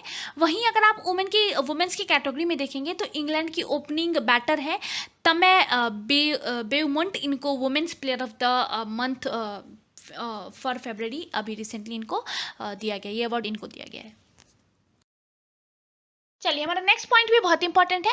What is global position of India's richest man Mukesh Ambani in the Hurun global rich list 2021। देखिए इस लिस्ट के हिसाब से मुकेश अंबानी जी का रैंक जो है वो 8th है। अगर आप उनका टोटल नेटवर्थ देखेंगे तो आपको 83 बिलियन डॉलर्स दिखेगा। इस लिस्ट के टॉप पे है एलन मस्क जो कि सीईओ है टेस्ला कंपनी के। अब मैं आपको एक साथ कुछ मेजर हाईलाइट्स डिस्कस कर लेती हूँ। अगर आप हुरून ग्लोबल रिच लिस्ट 2020 देखेंगे और 2021 का अगर आप कंपेयर करेंगे तो इस लिस्ट में 412 बिलियनरीज जो है वो ऐड हुए हैं। इसमें 40 जो है वो इंडियन है। इसके साथ मैं आपको कुछ और चीजें बता देती हूँ। अगर आप वर्ल्ड लेवल पर आज के टाइम पे नंबर ऑफ बिलियनरीज देखेंगे तो आपको 3228 है, जिसमें चाइना लीड करता है। चाइना में आपको 1058 बिलियनरीज है। उसके बाद यूएसए आता है, थर्ड पे आपको इंडिया आ जाता है। जर्मनी, स्विट्जरलैंड एंड यूके, ये तीनों कंट्रीज जो है 100 बिलियनरीज के साथ है सेम पोजीशन पे। चलिए हमारा नेक्स्ट क्वेश्चन भी बहुत इंपॉर्टेंट है।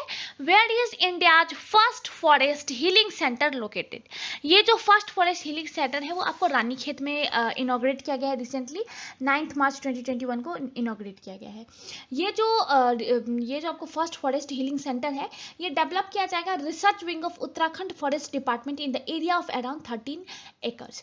अगर आप इसका टोटल कॉन्सेप्ट देखेंगे तो ये जो आपको जो कॉन्सेप्ट है वो जापानीज टेक्निक का जो बाथिंग फॉरेस्ट बाथिंग है उसके बेसिस पे है। अगर देखिए इसको यही एरिया क्यों चूज किया गया, रानीखेत का ही एरिया क्यों चूज किया गया जहाँ पे पाइन डोमिनेटेड फॉरेस्ट एरिया जो है उसी को फॉरेस्ट हीलिंग के लिए क्यों चूज किया गया, तो मैं आपको एक चीज से रिलेटेड बता देती हूँ। देखिए कहा जाता है कि ये हीलिंग सेंटर जो है वो पाइन डोमिनेटेड फॉरेस्ट एरिया में एस्टेब्लिश किया जा रहा है because it has been found that pine tree emits certain oil component to safeguard themselves from various microbes and pathogens which are called pythonicides. These compounds help to multiply natural killer cell in the blood of human being which help in fighting infections, cancerous growth and enhance overall development. इसलिए ये आपको pine forest area में इसको basically इस forest healing centre को बनाया जा रहा है। इसके तहत बहुत सारी एक्टिविटीज़ होंगी जैसे फॉरेस्ट वॉक होगा, ट्री हगिंग होगा, फॉरेस्ट मेडिएशन होगा एंड स्काई गेजिंग। कुछ ऐसी एक्टिविटीज़ हैं जो कि इस फॉरेस्ट हीलिंग सेंटर के अंदर कराए जाएंगे। चलिए हमारा नेक्स्ट क्वेश्चन भी बहुत इंपॉर्टेंट है। Which is world most powerful supercomputer as per top 500 list जो अभी रिसेंटली मार्च 2021 में रिलीज किया गया था। इस लिस्ट के हिसाब से अगर देखेंगे तो फुगाकू ये जो जापान का एक सुपर कंप्यूटर है जो कि वर्ल्ड का जो 500 टॉप 500 का जो लिस्ट है इसमें रिसेंटली इंक्लूड हुआ है। इसको बनाने में आपको 6 ईयर प्लस का टाइम लगा है। जापानी research centre, scientific research institute Riken and फुजिक2 इन दोनों ने मिलकर के इसको बनाया है। अगर आप देखेंगे तो ये अगले साल से ये आपको मार्केट में देखने को मिल जाएगा। ये सुपर कंप्यूटर यूज के लिए आ जाएगा। It is developed to implement high resolution, long duration and large scale stimulation. इसके लिए इसको बनाया जा रहा है। चलिए हमारा नेक्स्ट पॉइंट बहुत इंपॉर्टेंट है। Which state government become the first in India to have its own ethanol policy. अभी रिसेंटली बिहार गवर्नमेंट की जो बिहार कैबिनेट है उसने रिसेंटली अपना इथेनॉल प्रोडक्शन पॉलिसी 2021 अनाउंस किया है ऑन 17 मार्च 2021। इसी के साथ बिहार पहला स्टेट बन गया जिसकी अपनी इथेनॉल पॉलिसी रहेगी। The new policy would permit ethanol production in Bihar from all feedstock permitted by national policy on biofuel 2018 and subsequently by national biofuel coordination committee. अगर आप देखेंगे तो अभी रिसेंटली इसको अनाउंस किया गया है। देखिए इथेनॉल का यूज कहाँ किया जाएगा, मैं आपको पहले ये चीजें बता देती हूँ। देखिए अगर आपने देखा होगा तो बिहार गवर्नमेंट ऑफ इंडिया ने टारगेट दिया हुआ है ऑयल कंपनीज को कि बाय 2030 पेट्रोल में 20% इथेनॉल का ब्लेंड होना चाहिए। अगर आप एट प्रेजेंट देखेंगे तो ओनली 2 to 3% जो है वो ब्लेंड हो रहा है।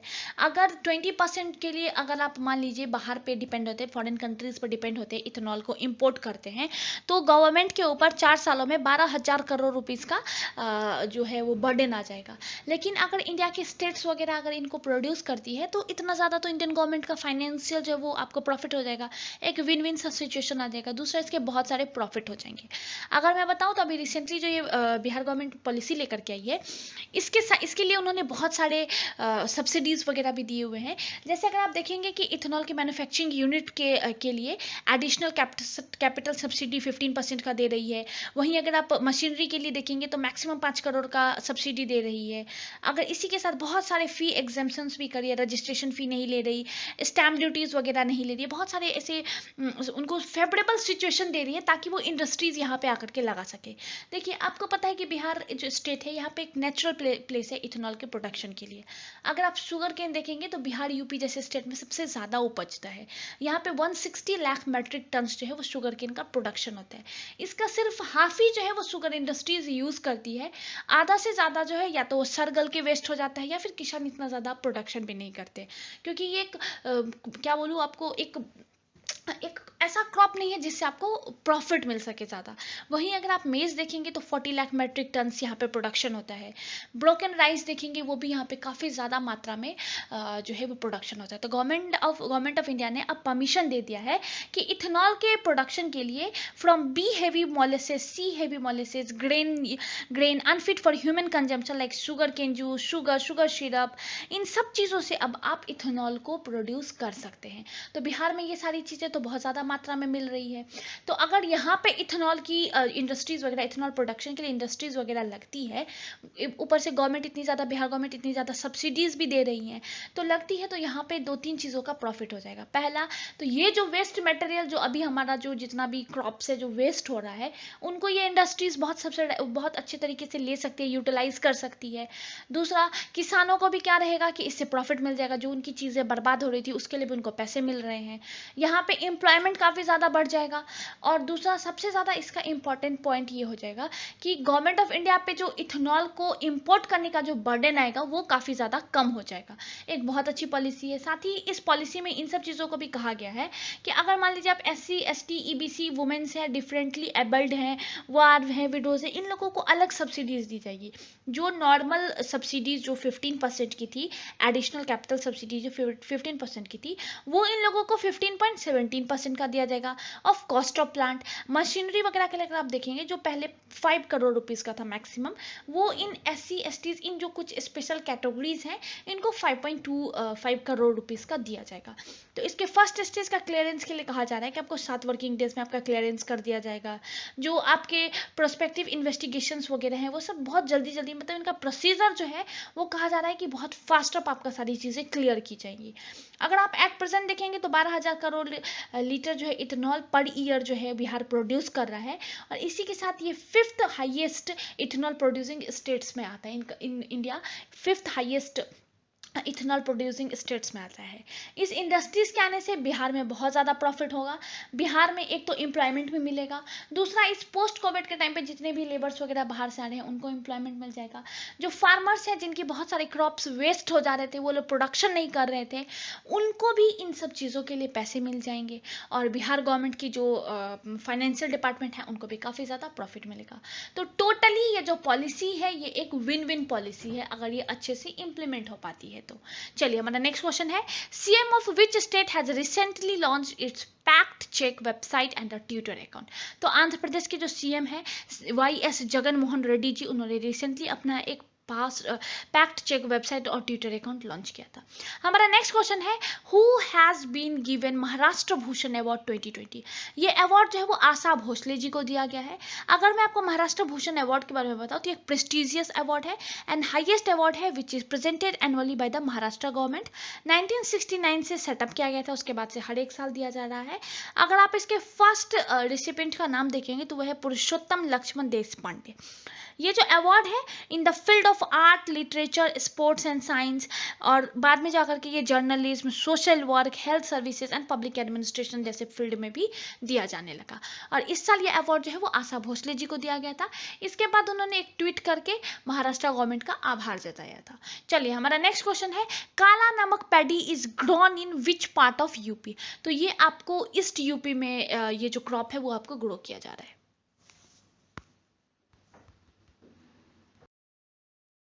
चलिए हमारा नेक्स्ट क्वेश्चन भी बहुत इंपॉर्टेंट है। Spices board under ministry of commerce and industry has established A spice park in which city of Rajasthan. ये राजस्थान का पहला स्पाइस पार्क है और ये जोधपुर में रिसेंटली इसका सेटअप करने की बात चल रही है, एस्टेब्लिश किया जा रहा है। हमारा नेक्स्ट क्वेश्चन है, United Nations zero discrimination day is annually observed across the globe on 1 March. What is the symbol of zero discrimination? पहले मैं आपको बता दूं कि ये जो जीरो डिस्क्रिमिनेशन डे है वो 1 मार्च को सेलिब्रेट किया जा रहा है। 2014 के बाद से हर एक साल सेलिब्रेट किया जा रहा है। बेसिकली ये जो जीरो डिस्क्रिमिनेशन डे है, it's celebrated to promote and celebrate everyone's right regardless of age, gender, sexuality, nationality and ethnicity. इस बार का थीम भी बहुत इंपॉर्टेंट है, एंड इनइक्वालिटीज। सिंबल इसका बटरफ्लाई है, बहुत बार इसका सिंबल पूछा जाता है तो आप याद रखिएगा बटरफ्लाई है। चलिए हमारा नेक्स्ट क्वेश्चन है, when is the UN world wild life day annually observed? ये 3 मार्च को ऑब्जर्व किया जा रहा है।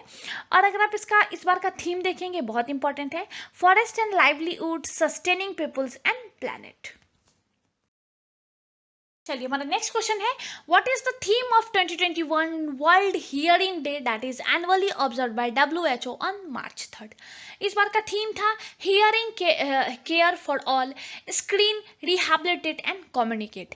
ये जो डे है बेसिकली अवेयरनेस के लिए सेलिब्रेट किया जाता है, awareness of how to prevent deafness and hearing loss and to promote ear and hearing care across the world. चलिए हमारा नेक्स्ट क्वेश्चन है, what is the theme of 2021 international women's day that is annually celebrated by the United Nations on 8 March? इसका theme बहुत important है, बहुत सारे exams में पूछा जाता है, women in leadership achieving an equal future in a कोविड-19 वर्ल्ड। हमारा नेक्स्ट क्वेश्चन है, when is the world consumer right day annually celebrated? ये जो डे है वो 15 मार्च को सेलिब्रेट किया जाता है।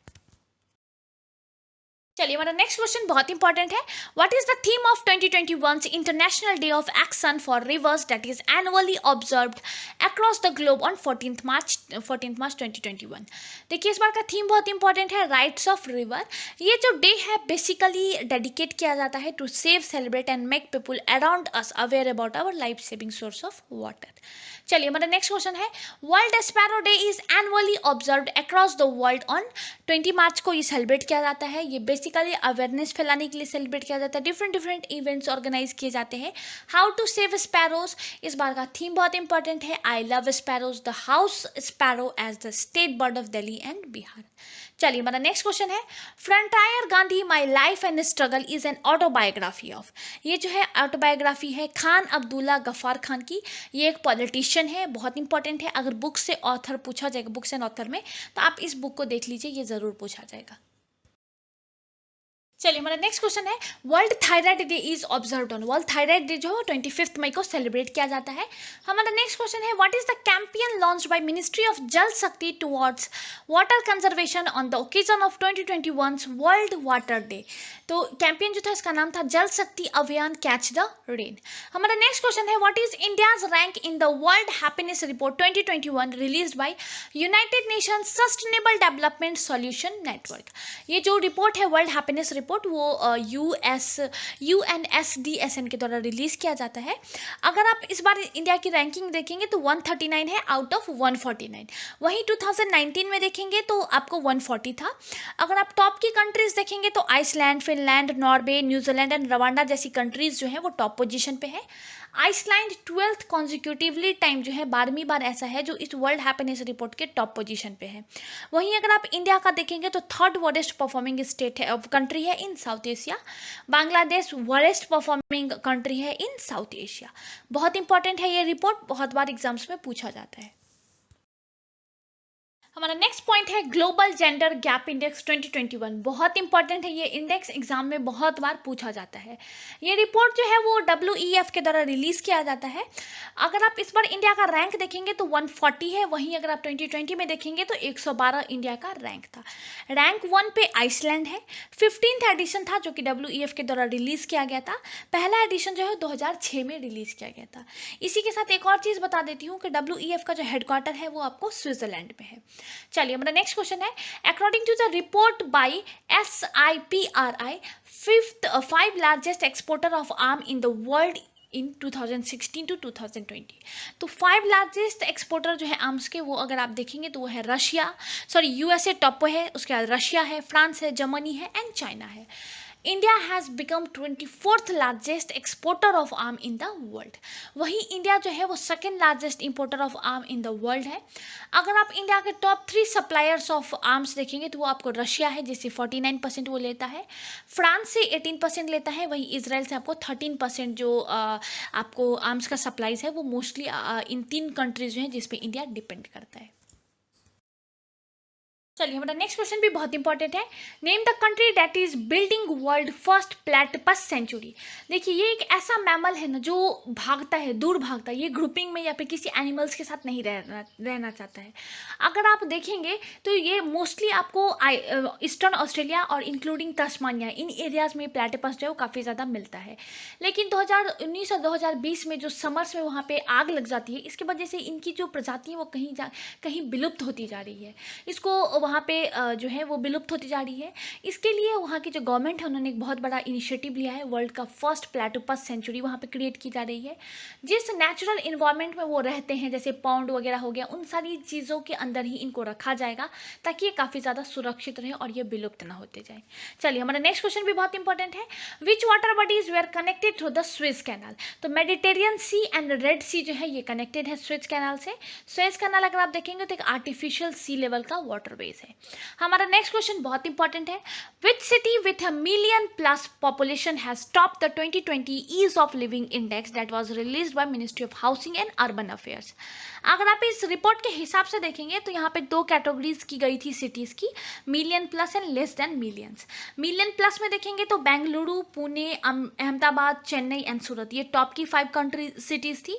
अगर आप लेस देन मिलियंस में देखेंगे तो शिमला, भुवनेश्वर एंड सिलवासा जैसी जो सिटीज़ हैं वो इस लिस्ट में थी। बहुत इंपॉर्टेंट है। अगर आप ईज ऑफ लिविंग इंडेक्स के बारे में कुछ बताऊं मैं आपको, तो it is an assessment tool that evaluate the quality of life and the impact of various initiative for urban development. वहीं अगर आप वरेस्ट देखेंगे तो आपको अलीगढ़, रामपुर, नामची, सतना जैसे जो सिटीज़ हैं वो वरेस्ट परफॉर्मिंग थे इस इंडेक्स में। चलिए हमारा नेक्स्ट क्वेश्चन भी बहुत इंपॉर्टेंट है। Which city with a million plus population has top the 2020 municipal performance index that was released by ministry of housing and urban affairs. ये 2 चीज़ें याद रखिएगा, ये ease of living index and municipal performance index, ये दोनों ministry of housing and urban affairs के द्वारा release किया गया था।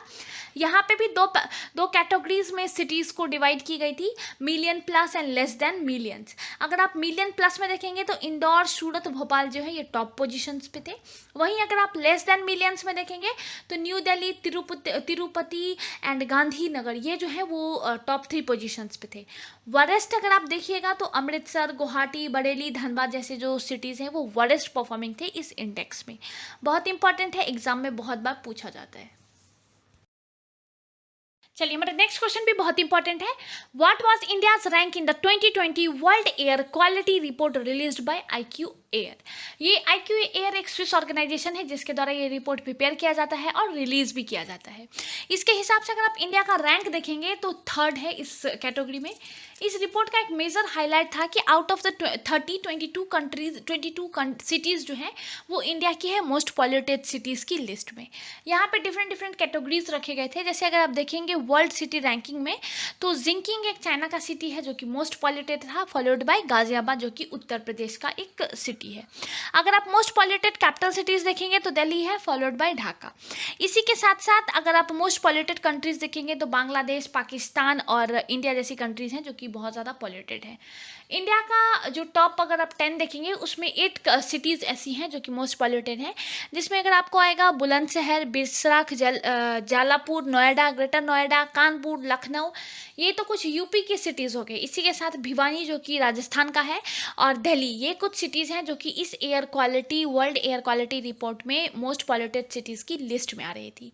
देखिए, अगर आप इंडिया में मेजर सोर्स ऑफ पॉल्यूशन देखेंगे ना, तो आपको बिगेस्ट सोर्स आपको ट्रांसपोर्टेशन दिखेगा, बायोमास बर्निंग दिखेगा for cooking, electricity generation, industry construction. ये कुछ मेजर सोर्स ऑफ पॉल्यूशन है इंडिया में। चलिए, हमारा नेक्स्ट क्वेश्चन भी बहुत इंपॉर्टेंट है।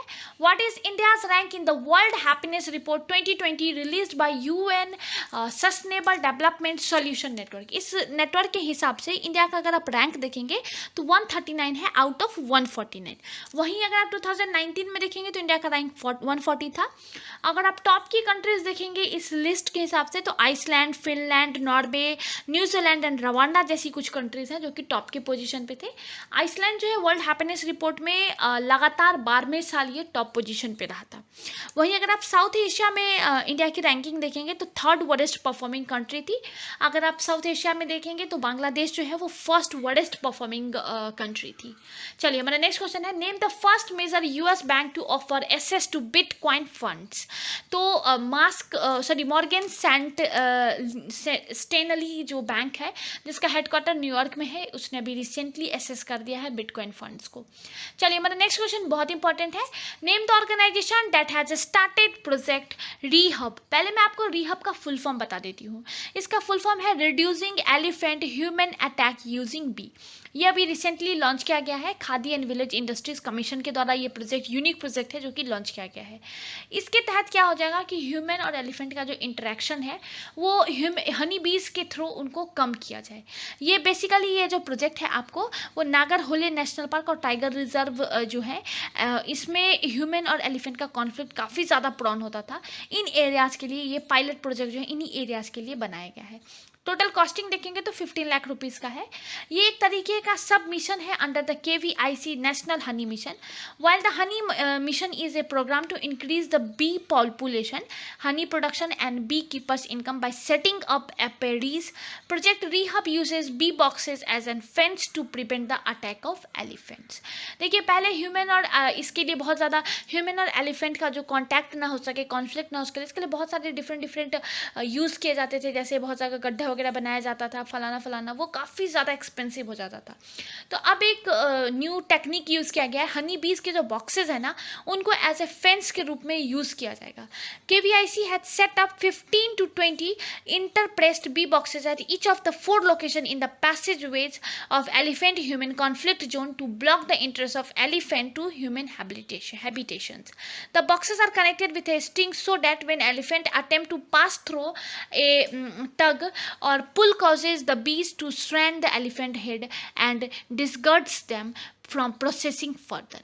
तो हनी बीज को एलिफेंट को ह्यूमन के जो एरियाज हैं वहाँ जाने से इस तरीके से रोका जाएगा। ये एक बहुत बड़ा इनिशिएटिव है, KVIC के द्वारा लिया गया है।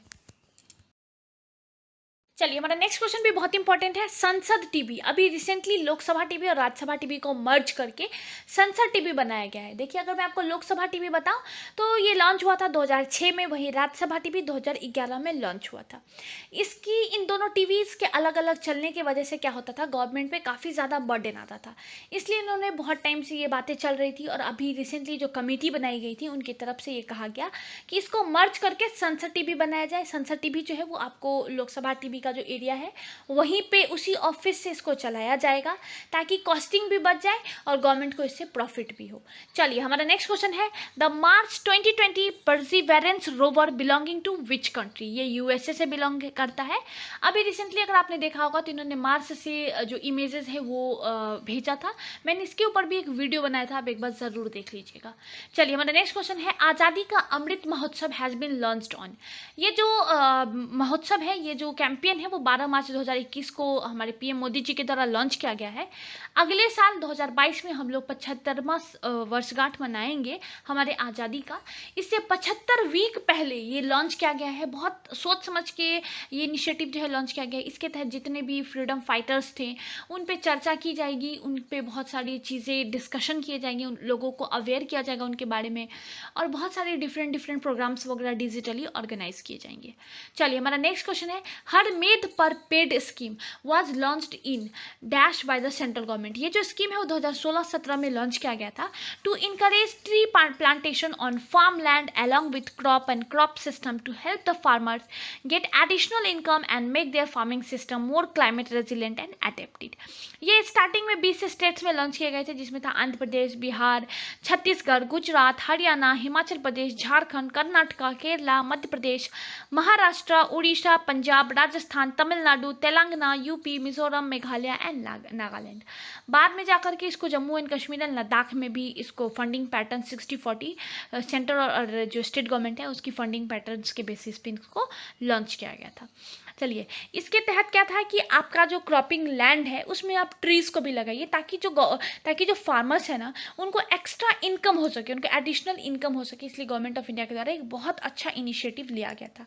Under the scheme assistance to farmer is given through state government for nursery development, boundary plantation and block plantation of prominent tree species to promote inter alia fruits bearing trees borne oilseeds, medicals and aromatic plants, silk and lac rearing host plant in addition to timber species so that farmers gets early return। अगर आप basically ये scheme देखेंगे ना तो farmers के profit के लिए government के द्वारा लॉन्च किया गया था। अगर मैं आपको इसकी फंडिंग बताऊँ वो भी बहुत इंपॉर्टेंट है। इसकी फंडिंग अगर आप देखेंगे नॉर्थ ईस्ट या फिर हिली एरियाज़ में तो 90-10 था, 90 सेंट्रल गवर्नमेंट देगी और 10% जो वो स्टेट गवर्नमेंट देगी। वहीं यूटीज़ में जो था वो 100% जो था वो सेंट्रल गवर्नमेंट्स के द्वारा दिया गया था। वहीं अगर आप नॉर्मल स्टेट्स में देखेंगे जितने भी हमारे डिफरेंट स्टेट्स हैं वहाँ पर 60-40 का रेशियो था। इसके हिसाब से फंडिंग दी गई थी ताकि जो फार्मर्स हैं अपने क्रॉप लैंड में कुछ प्लांट लगा सके। ऐसे प्लांट लगाए जिससे बहुत जल्दी मतलब कॉमर्शियल काइंड ऑफ प्लांट्स लगाए जिससे उनको रिटर्न काफ़ी जल्दी मिले और इनसे उनको प्रॉफिट हो सके। चलिए, हमारा नेक्स्ट क्वेश्चन है द जुको घाटी which was recently in news because. देखिए, ये जो घाटी है वो नागालैंड और मणिपुर के बीच में पड़ता है। ये उसकी बाउंड्री है। ये बहुत सुंदर सा है। यहाँ पे कभी भी आप सेटलमेंट नहीं देखने को मिलेगा क्योंकि यहाँ पे जो है ना वो क्रॉप्स नहीं ग्रो किए जा सकते, इसलिए इसका नाम रखा गया था दुजुको घाटी, जिसका वहाँ की लोकल लैंग्वेज में मतलब है दुजुको का कि मतलब यहाँ पे नो सस्टेनेबल नहीं है। ये एक बहुत पॉपुलर टूरिस्ट डेस्टिनेशन है, साथ ही साथ एक ट्रैकिंग डेस्टिनेशन भी है। 200 एकर्स का ये एरिया है। लेकिन लास्ट दिसंबर में क्या हो गया था कि यहाँ पे आग लग गई थी। आग लगने की वजह से यहाँ पे मणिपुर और नागालैंड के एरियाज में काफ़ी ज़्यादा डैमेज हुआ था। इस वजह से ये काफ़ी ज़्यादा न्यूज़ में भी रहा था। चलिए, हमारा नेक्स्ट क्वेश्चन है name India's 42nd Ramsar site. अभी रिसेंटली तशोकार जो है लद्दाख में, इसको रिसेंटली रामसर साइट का टैग दिया गया है। लास्ट ईयर बहुत सारे डिफरेंट साइट्स थे जिनको रामसर साइट्स का टैग दिया गया था। बहुत इंपॉर्टेंट है एग्जाम्स के लिए। मैंने लास्ट ईयर भी बोला था बीपीएससी से पहले। आप एक बार इसका लिस्ट एक बार ज़रूर देख लीजिएगा। चलिए, मेरा नेक्स्ट क्वेश्चन है किंग भूमि बोल वर्ल्ड सॉइल डे 2020। इस साल का ये अवार्ड जो है वो ICAR को दिया गया। ये अवार्ड जो है वो इंस्टीट्यूट किया गया था FAO food and agriculture organisations के द्वारा। 2018 में लॉन्च हुआ था, उसके बाद से हर एक साल दिया जा रहा है। बेसिकली ये एक्नॉलेज इंडिविजुअल और इंस्टीट्यूशंस को किया जाता है that raise public awareness of soil. इस साल ये ICAR को दिया गया। ICAR जो है वो 16 जुलाई 1929 को इस्टेब्लिश हुआ था। अगर आप वर्ल्ड सॉइल डे देखेंगे तो 5 दिसंबर को ऑब्जर्व किया जाता है। Theme for the world soil day 2020 was keep soil alive protect soil biodiversity. बहुत इंपॉर्टेंट है, आप एक बार इसको ज़रूर ध्यान से देख लीजिए। चलिए, हमारा नेक्स्ट पॉइंट भी बहुत इंपॉर्टेंट है INS करंज। ये 3rd सबमरीन है of the first batch of 6 Kalvari class Scorpene submarine. ये देखिए, INS करंज के बारे में मैं अगर आपको बताऊं तो 1971 में जो इंडिया और पाकिस्तान का वॉर हुआ था इसमें इसको यूज़ किया गया था। 2003 तक नेवी इसको यूज़ कर रही थी। बाद में जाकर के 34 साल जब इसने सर्व कर दिया, इसके बाद इसको हटा दिया गया था इंडियन नेवी से। हालांकि करंज जो है वो इंडिया के पॉइंट ऑफ व्यू से बहुत इंपॉर्टेंट है, इसकी हिस्ट्री बहुत इंपॉर्टेंट है, इसलिए दोबारा से एक स्क्रूपेन क्लास सबमरीन बनाया गया जिसका नाम करंज रखा गया है। प्रोजेक्ट 75 है जिसके तहत 6 स्क्रूपेन क्लास सबमरीन सबमरीन्स बनाने थे, जिसमें से थर्ड जो है अभी रिसेंटली सबमिट किया गया है इंडियन नेवी को। अगर आप पहला देखेंगे तो INS कालवाड़ी था, जो दिसंबर 2017 में इंडियन नेवी को दिया गया था। सेकेंड था खांदेरी, 2019 के सितंबर में इंडियन नेवी को दिया गया था। और ये थर्ड है करंज। इसके बाद अगर आप देखेंगे तो INS वेल्ला, जो कि अभी पानी में है, उसकी टेस्टिंग वगैरह चल रही है। इसके बाद ये इंडियन नेवी को दिया जाएगा। वगीर भी अभी पानी में है, INS वगीर भी पानी में है, इसकी भी टेस्टिंग चल रही है। इसकी टेस्टिंग, इन लोगों की टेस्टिंग जो है ना INS वगैरह की, काफ़ी लंबी चलती है। इसके बाद अगर आप देखेंगे वागशीर, तो ये अभी प्रोडक्शन में ही है। जब बन जाएगा फिर इसकी भी टेस्टिंग की जाएगी, बाद में जाकर के ये दिया जाएगा, इंडियन नेवी को दे दिया जाएगा। इसके साथ मैं आपको एक बहुत इंपॉर्टेंट चीज़ बता देती हूँ कि हालांकि इसका डिज़ाइन जो है वो फ्रेंच के द्वारा तैयार किया गया था, लेकिन ये जो फ्रेंच नेवी के द्वारा तैयार किया गया था, लेकिन ये टोटली मेड इन इंडिया है, बिल्ड बाय मैज़ेगॉन डॉक लिमिटेड। बहुत इंपॉर्टेंट है, मुंबई बेस्ड एक कंपनी है, उसके द्वारा इसको तैयार किया गया है। रिसेंटली वेस्टर्न नेवल कमांड को दिया गया है, अभी रिसेंटली 10 मार्च 2021 को इंडियन नेवी को ये दिया गया है। मैं अब आपको स्क्रूपेन क्लास जो सबमरीन्स होती है इसके कुछ फीचर्स बता देती हूँ। Scorpene is a conventional powered submarine weighting 1500 tonnes and can go up to the weight of 350 metres. देखिए, ये जो हालांकि अगर सबमरीन से देखेंगे तो बहुत सारा है, लेकिन इसका स्क्रूपेन क्लास है, इसके कुछ स्पेसिफिक फीचर्स है। अगर आप देखते होंगे अभी तक जितने भी सबमरीन्स होते हैं जो अंदर होते हैं, छिपे हुए होते हैं, वो रडार पे आ जाते हैं, लेकिन ये एक ऐसा सबमरीन है जो कि रडार पे नहीं आएगा। इसके अगर मैं आपको फीचर्स बता दूं तो ये रहेंगे: superior stealth features, silencing technique, low radiated noise level and ability to attack with precision guided weapons on board. देखिए, अभी तक क्या होता था कि हमारी जो एनिमी नेवी है, अगर हम पानी में रहते हैं तो वो हमें उनके रडार पे आ जाते थे। वो कुछ कुछ ऐसे सबमरीन्स होते हैं जिनका क्या सिस्टम होता है कि हर एक 21 डेज के बाद वो ऊपर जाएंगे, फिर बाद में फिर उनको नीचे आना पड़ेगा ऑक्सीजन का कुछ लेवल वगैरह चेक करने के बाद। लेकिन ये एक ऐसा सबमरीन है जो 51 डेज तक कॉन्टिन्यूटी में पानी के अंदर रह सकता है। साथ ही साथ जो भी हमारी एनिमी नेवीज हैं उनके रडार पे ये बिल्कुल नहीं आएगा। इसके फीचर्स वगैरह काफ़ी ज़्यादा साइलेंट है, बहुत अप टू डेटेड है। वर्ल्ड का ये जो स्क्रूपेन क्लास मैरीन है वो आज का वर्ल्ड का अप टू डेटेड सबमरीन्स की कैटेगरीज में आता है। बेसिकली जो इंडियन नेवी है इसको सर्विलेंस के लिए, इंटेलिजेंस गैदरिंग के लिए, एंटी सबमरीन वॉरफेयर के लिए, माइन लेइंग ऑपरेशंस वगैरह के लिए यूज़ करेगी। बहुत इंपॉर्टेंट है इंडिया के पॉइंट ऑफ व्यू से INS करंज। चलिए, हमारा नेक्स्ट पॉइंट भी बहुत इंपॉर्टेंट है। ICGS Vajra commissioned on 24 March 2021 into the Indian coast guard. ये 6th वेसल है in the series of 7 OPV offshore patrol vessels. ये जो ICGS वाजरा है इसको लार्सन एंड टर्बो के द्वारा बिल्ड किया गया है। ये एक कम्प्लीटली मेड इन इंडिया है, कम्प्लीटली एक इंडियन कंपनी के द्वारा बिल्ड किया गया और रिसेंटली इंडियन कोस्ट गार्ड को ये सौंपा गया है।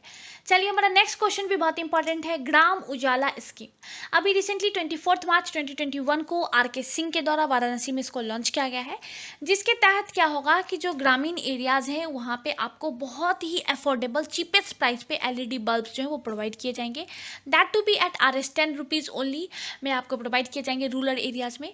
ये जो प्रोजेक्ट है वो वाराणसी में लॉन्च किया गया था। इसके फर्स्ट फेज में 45 डिस्ट्रिक्ट्स को इंक्लूड किया जाएगा, जिसमें आरा बिहार का बहुत इंपॉर्टेंट है, यहाँ से इसको लॉन्च भी किया गया है और इसको भी इंक्लूड किया जाएगा। Nagpur, Vijayawada, villages in western Gujarat ETC, इन सबको इस पहले फेज में इनको इंक्लूड किया जाएगा और यहाँ पे बहुत अफोर्डेबल प्राइस में लोगों को हाई क्वालिटी LED बल्ब जो है वो प्रोवाइड किए जाएंगे। चलिए, हमारा नेक्स्ट क्वेश्चन भी बहुत इंपॉर्टेंट है। प्रोजेक्ट मौसम ये एक इनिशिएटिव है मिनिस्ट्री ऑफ कल्चर के द्वारा। It will be implemented by archaeological survey of India. इसके बाद का हमारा क्वेश्चन है इंटरनेशनल वुमेन्स डे 2021 जो कि 8 मार्च को सेलिब्रेट किया गया था। इसका थीम क्या है? इसका थीम बहुत इंपॉर्टेंट है, women's in leadership achieving an equal future in a COVID-19 world. चलिए, हमारा नेक्स्ट क्वेश्चन है which year has been decided as the International Year of Millets by the UN। 2023 जो है उसको इंटरनेशनल ईयर ऑफ मिलेट्स अभी recently United Nation General Assembly के द्वारा declare किया गया था, उनके द्वारा ये अडॉप्ट किया गया था। बहुत इंपॉर्टेंट है, बहुत सारे एग्जाम्स में पूछा जाता है, ये हर एक साल को डेडिकेट किया जाता है। तो इस 2023 जो है वो इंटरनेशनल ईयर ऑफ मिलेट्स के रूप में सेलिब्रेट किया जाएगा, इसको डिक्लेयर किया गया है। चलिए, चलिए हमारा नेक्स्ट क्वेश्चन है, which country has offered temporary legal residency to the people of Venezuela. तो रिसेंटली जो है यूएसए ने temporary legal residency to the people of Venezuela offered किया है। चलिए हमारा नेक्स्ट क्वेश्चन है, which country become the first Central American country to be declared malaria free by the WHO। तो अल साल्वाडोर जो कंट्री है, Central American country है, अब रिसेंटली WHO के द्वारा इसको मलेरिया फ्री कंट्री घोषित किया गया है। हमारा नेक्स्ट क्वेश्चन बहुत इंपॉर्टेंट है, अर्थ आवर 2021 वाज ऑब्जर्व्ड ऑन। पहले मैं आपको अर्थ डे बता देती हूँ, इस साल 27 मार्च 2021 को सेलिब्रेट किया गया है। हालांकि इसका कोई डेट फिक्स नहीं होता है, लेकिन ये मार्च महीने का जो लास्ट सैटरडे होता है उसको हर एक साल सेलिब्रेट किया जाता है। इस साल भी सेलिब्रेट किया गया। बेसिकली ये सस्टेनेबल एंड क्लाइमेट चेंज के जो लोगों को अवेयर करने के लिए इस डे को सेलिब्रेट किया जाता है। WWF जो world wide fund for nature है उसके द्वारा ये सेलिब्रेट किया जाता है। इस साल भी सेलिब्रेट हुआ। उस दिन एक अर्थ आवर भी सेलिब्रेट किया जाता है, 8:30 बजे से 9:30 बजे तक इसको अर्थ आवर के रूप में सेलिब्रेट किया गया। इस टाइम पे क्या था, लोग अपने घर की जो लाइट्स हैं उनको स्विच ऑफ कर दिए 1 घंटे के लिए, और वर्ल्ड वाइड बहुत सारे लोगों ने इसमें पार्टिसिपेट किया था। अगर मैं आपको फर्स्ट अर्थ आवर बताऊं तो 2007 में सिडनी में किया गया था, पहली बार सिडनी में इसको सेलिब्रेट किया गया था। क्लाइमेट चेंज को सपोर्ट करने के लिए, क्लाइमेट चेंज के कुछ को सपोर्ट करने के लिए इसको सेलिब्रेट किया गया था। इसके बाद ये हर एक साल सेलिब्रेट किया जा रहा है, बहुत सारे लोग इसमें पार्टिसिपेट करते हैं, और इस साल तो लोगों ने कैंडल जला करके वर्चुअली इसमें पार्टिसिपेट किया था। चलिए हमारा नेक्स्ट क्वेश्चन है, what was the theme of world down syndromes day 2021। ये डे जो है 21 मार्च को सेलिब्रेट किया गया था। इसका थीम था वी डिसाइड। पहले मैं आपको इस डे का इंपॉर्टेंस बता देती हूँ। Basically to raise awareness about Down syndromes के लिए इसको सेलिब्रेट किया जाता है। डाउन सिंड्रोम्स हो जाता है कि किसी भी पर्सन में अगर 21 क्रोमोसोम आ जाए तो उसको हम डाउन सिंड्रोम्स कहते हैं। 2012 में पहली बार इस डे को सेलिब्रेट किया गया था। देखिए 21 जो अगर आप में ये आ जाता है, 21 जो क्रोमोसोम आ जाता है, तो इसकी वजह से क्या होता है कि कुछ जेनेटिक डिसऑर्डर्स हो जाते हैं। जैसे आपके छोटे सिर हो जाएंगे, छोटे कान हो जाएंगे, छोटी गर्दन हो जाएगी, इस तरीके कुछ जेनेटिक डिसऑर्डर्स हो जाते हैं। इस तरीके के जो पेशेंट होते हैं ना, वो बेसिकली थायराइड और हार्ट रिलेटेड प्रॉब्लम से बहुत ज़्यादा परेशान होते हैं, बहुत ज़्यादा इनको ये सफ़र करते हैं। इस चीज़ के अवेयरनेस के लिए इस डे को सेलिब्रेट किया जाता है 21 मार्च को। इसका थीम बहुत इंपॉर्टेंट था, वी डिसाइड। चलिए हमारा नेक्स्ट क्वेश्चन है, tribal TB initiative has been launched by ministry of health on. ये 26 मार्च 2021 को ये लॉन्च किया गया था। चलिए हमारा नेक्स्ट क्वेश्चन है, business to consumer e commerce index 2020 launched by. ये जो इंडेक्स है वो UNCTAD के द्वारा लॉन्च किया गया था। अगर आप इसमें इंडिया का रैंक देखेंगे तो 71st है out of 152। The index measure and economic preparedness to support online shoppings. अगर आप फर्स्ट रैंक पे देखेंगे तो स्विट्जरलैंड है। चलिए हमारा नेक्स्ट क्वेश्चन है, who has been appointed the CEO of UIDAI। तो इसके CEO रिसेंटली अपॉइंट किए गए हैं सौरभ गर्ग। बहुत इंपॉर्टेंट है ये क्वेश्चन भी। चलिए मतलब नेक्स्ट क्वेश्चन है, position of India in the recently released intellectual property index. पहले मैं आपको बता दूं कि ये इंडेक्स जो है US chamber of commerce GIPC global innovation policy centre के द्वारा रिलीज किया जाता है। इंडिया का रैंक जो है 40 है आउट ऑफ 53 कंट्रीज। USA जो है वो टॉप पोजीशन पे है। अगर मैं आपको बताऊं कि इसमें क्या, ये 9th इंडेक्स था जो कि GIPC के द्वारा रिलीज किया गया था। बेसिकली ये इंडेक्स जो है वो इवेल्युएट करता है intellectual property right in 53 global economies, from patent and copyright policies to commercialization of IP assets and ratification of international treaties. चलिए हमारा नेक्स्ट क्वेश्चन है, advantage India the story of Indian tennis is written by. ये जो book है इसकी author है अनन्या दत्ता। इसके बाद हमारा बुक है who is the author of book my experiments with silence, Sameer Soni इसके ऑथर हैं। ये दोनों बुक भी एग्जाम पॉइंट ऑफ व्यू से बहुत इंपॉर्टेंट है। चलिए इसी के साथ मैंने आप लोगों के साथ प्रतियोगिता दर्पण मई 2021 पूरे डिटेल में आपके साथ डिस्कस किया। मई का PD अगर आप उठा करके देखेंगे तो आप देखेंगे इसकी सारी ही चीज़ें इंपॉर्टेंट है। इस बार के PD में बहुत सारी इंपॉर्टेंट न्यूज़ आई हैं। आप एक बार थॉरली इसको ज़रूर पढ़ लीजिए। मैंने जो आपको समझाया, किसी भी पॉइंट पे कुछ भी डाउट हो मुझे कमेंट सेक्शन में ज़रूर बताइएगा। एज सुन एज पॉसिबल मैं आपके डाउट्स क्लियर करने की पूरी कोशिश करूँगी। अब आप मुझे फेसबुक और इंस्टाग्राम पे भी फॉलो कर सकते हैं। मेरा फेसबुक ID है करंट अफेयर्स विद अनुराधा और इंस्टाग्राम ID है अनुराधा झा के नाम से। आप मुझे फॉलो कर सकते हैं। जो लोग मेरे चैनल पर नए हैं हैं प्लीज़ लाइक शेयर और सब्सक्राइब ज़रूर कीजिएगा। बेल बटन को प्रेस करके रखिए ताकि मेरे जितने अपकमिंग वीडियोस हो उसका नोटिफिकेशन आपके पास सबसे पहले आए। इस कोविड के टाइम पे stay at home, stay safe. Thank you.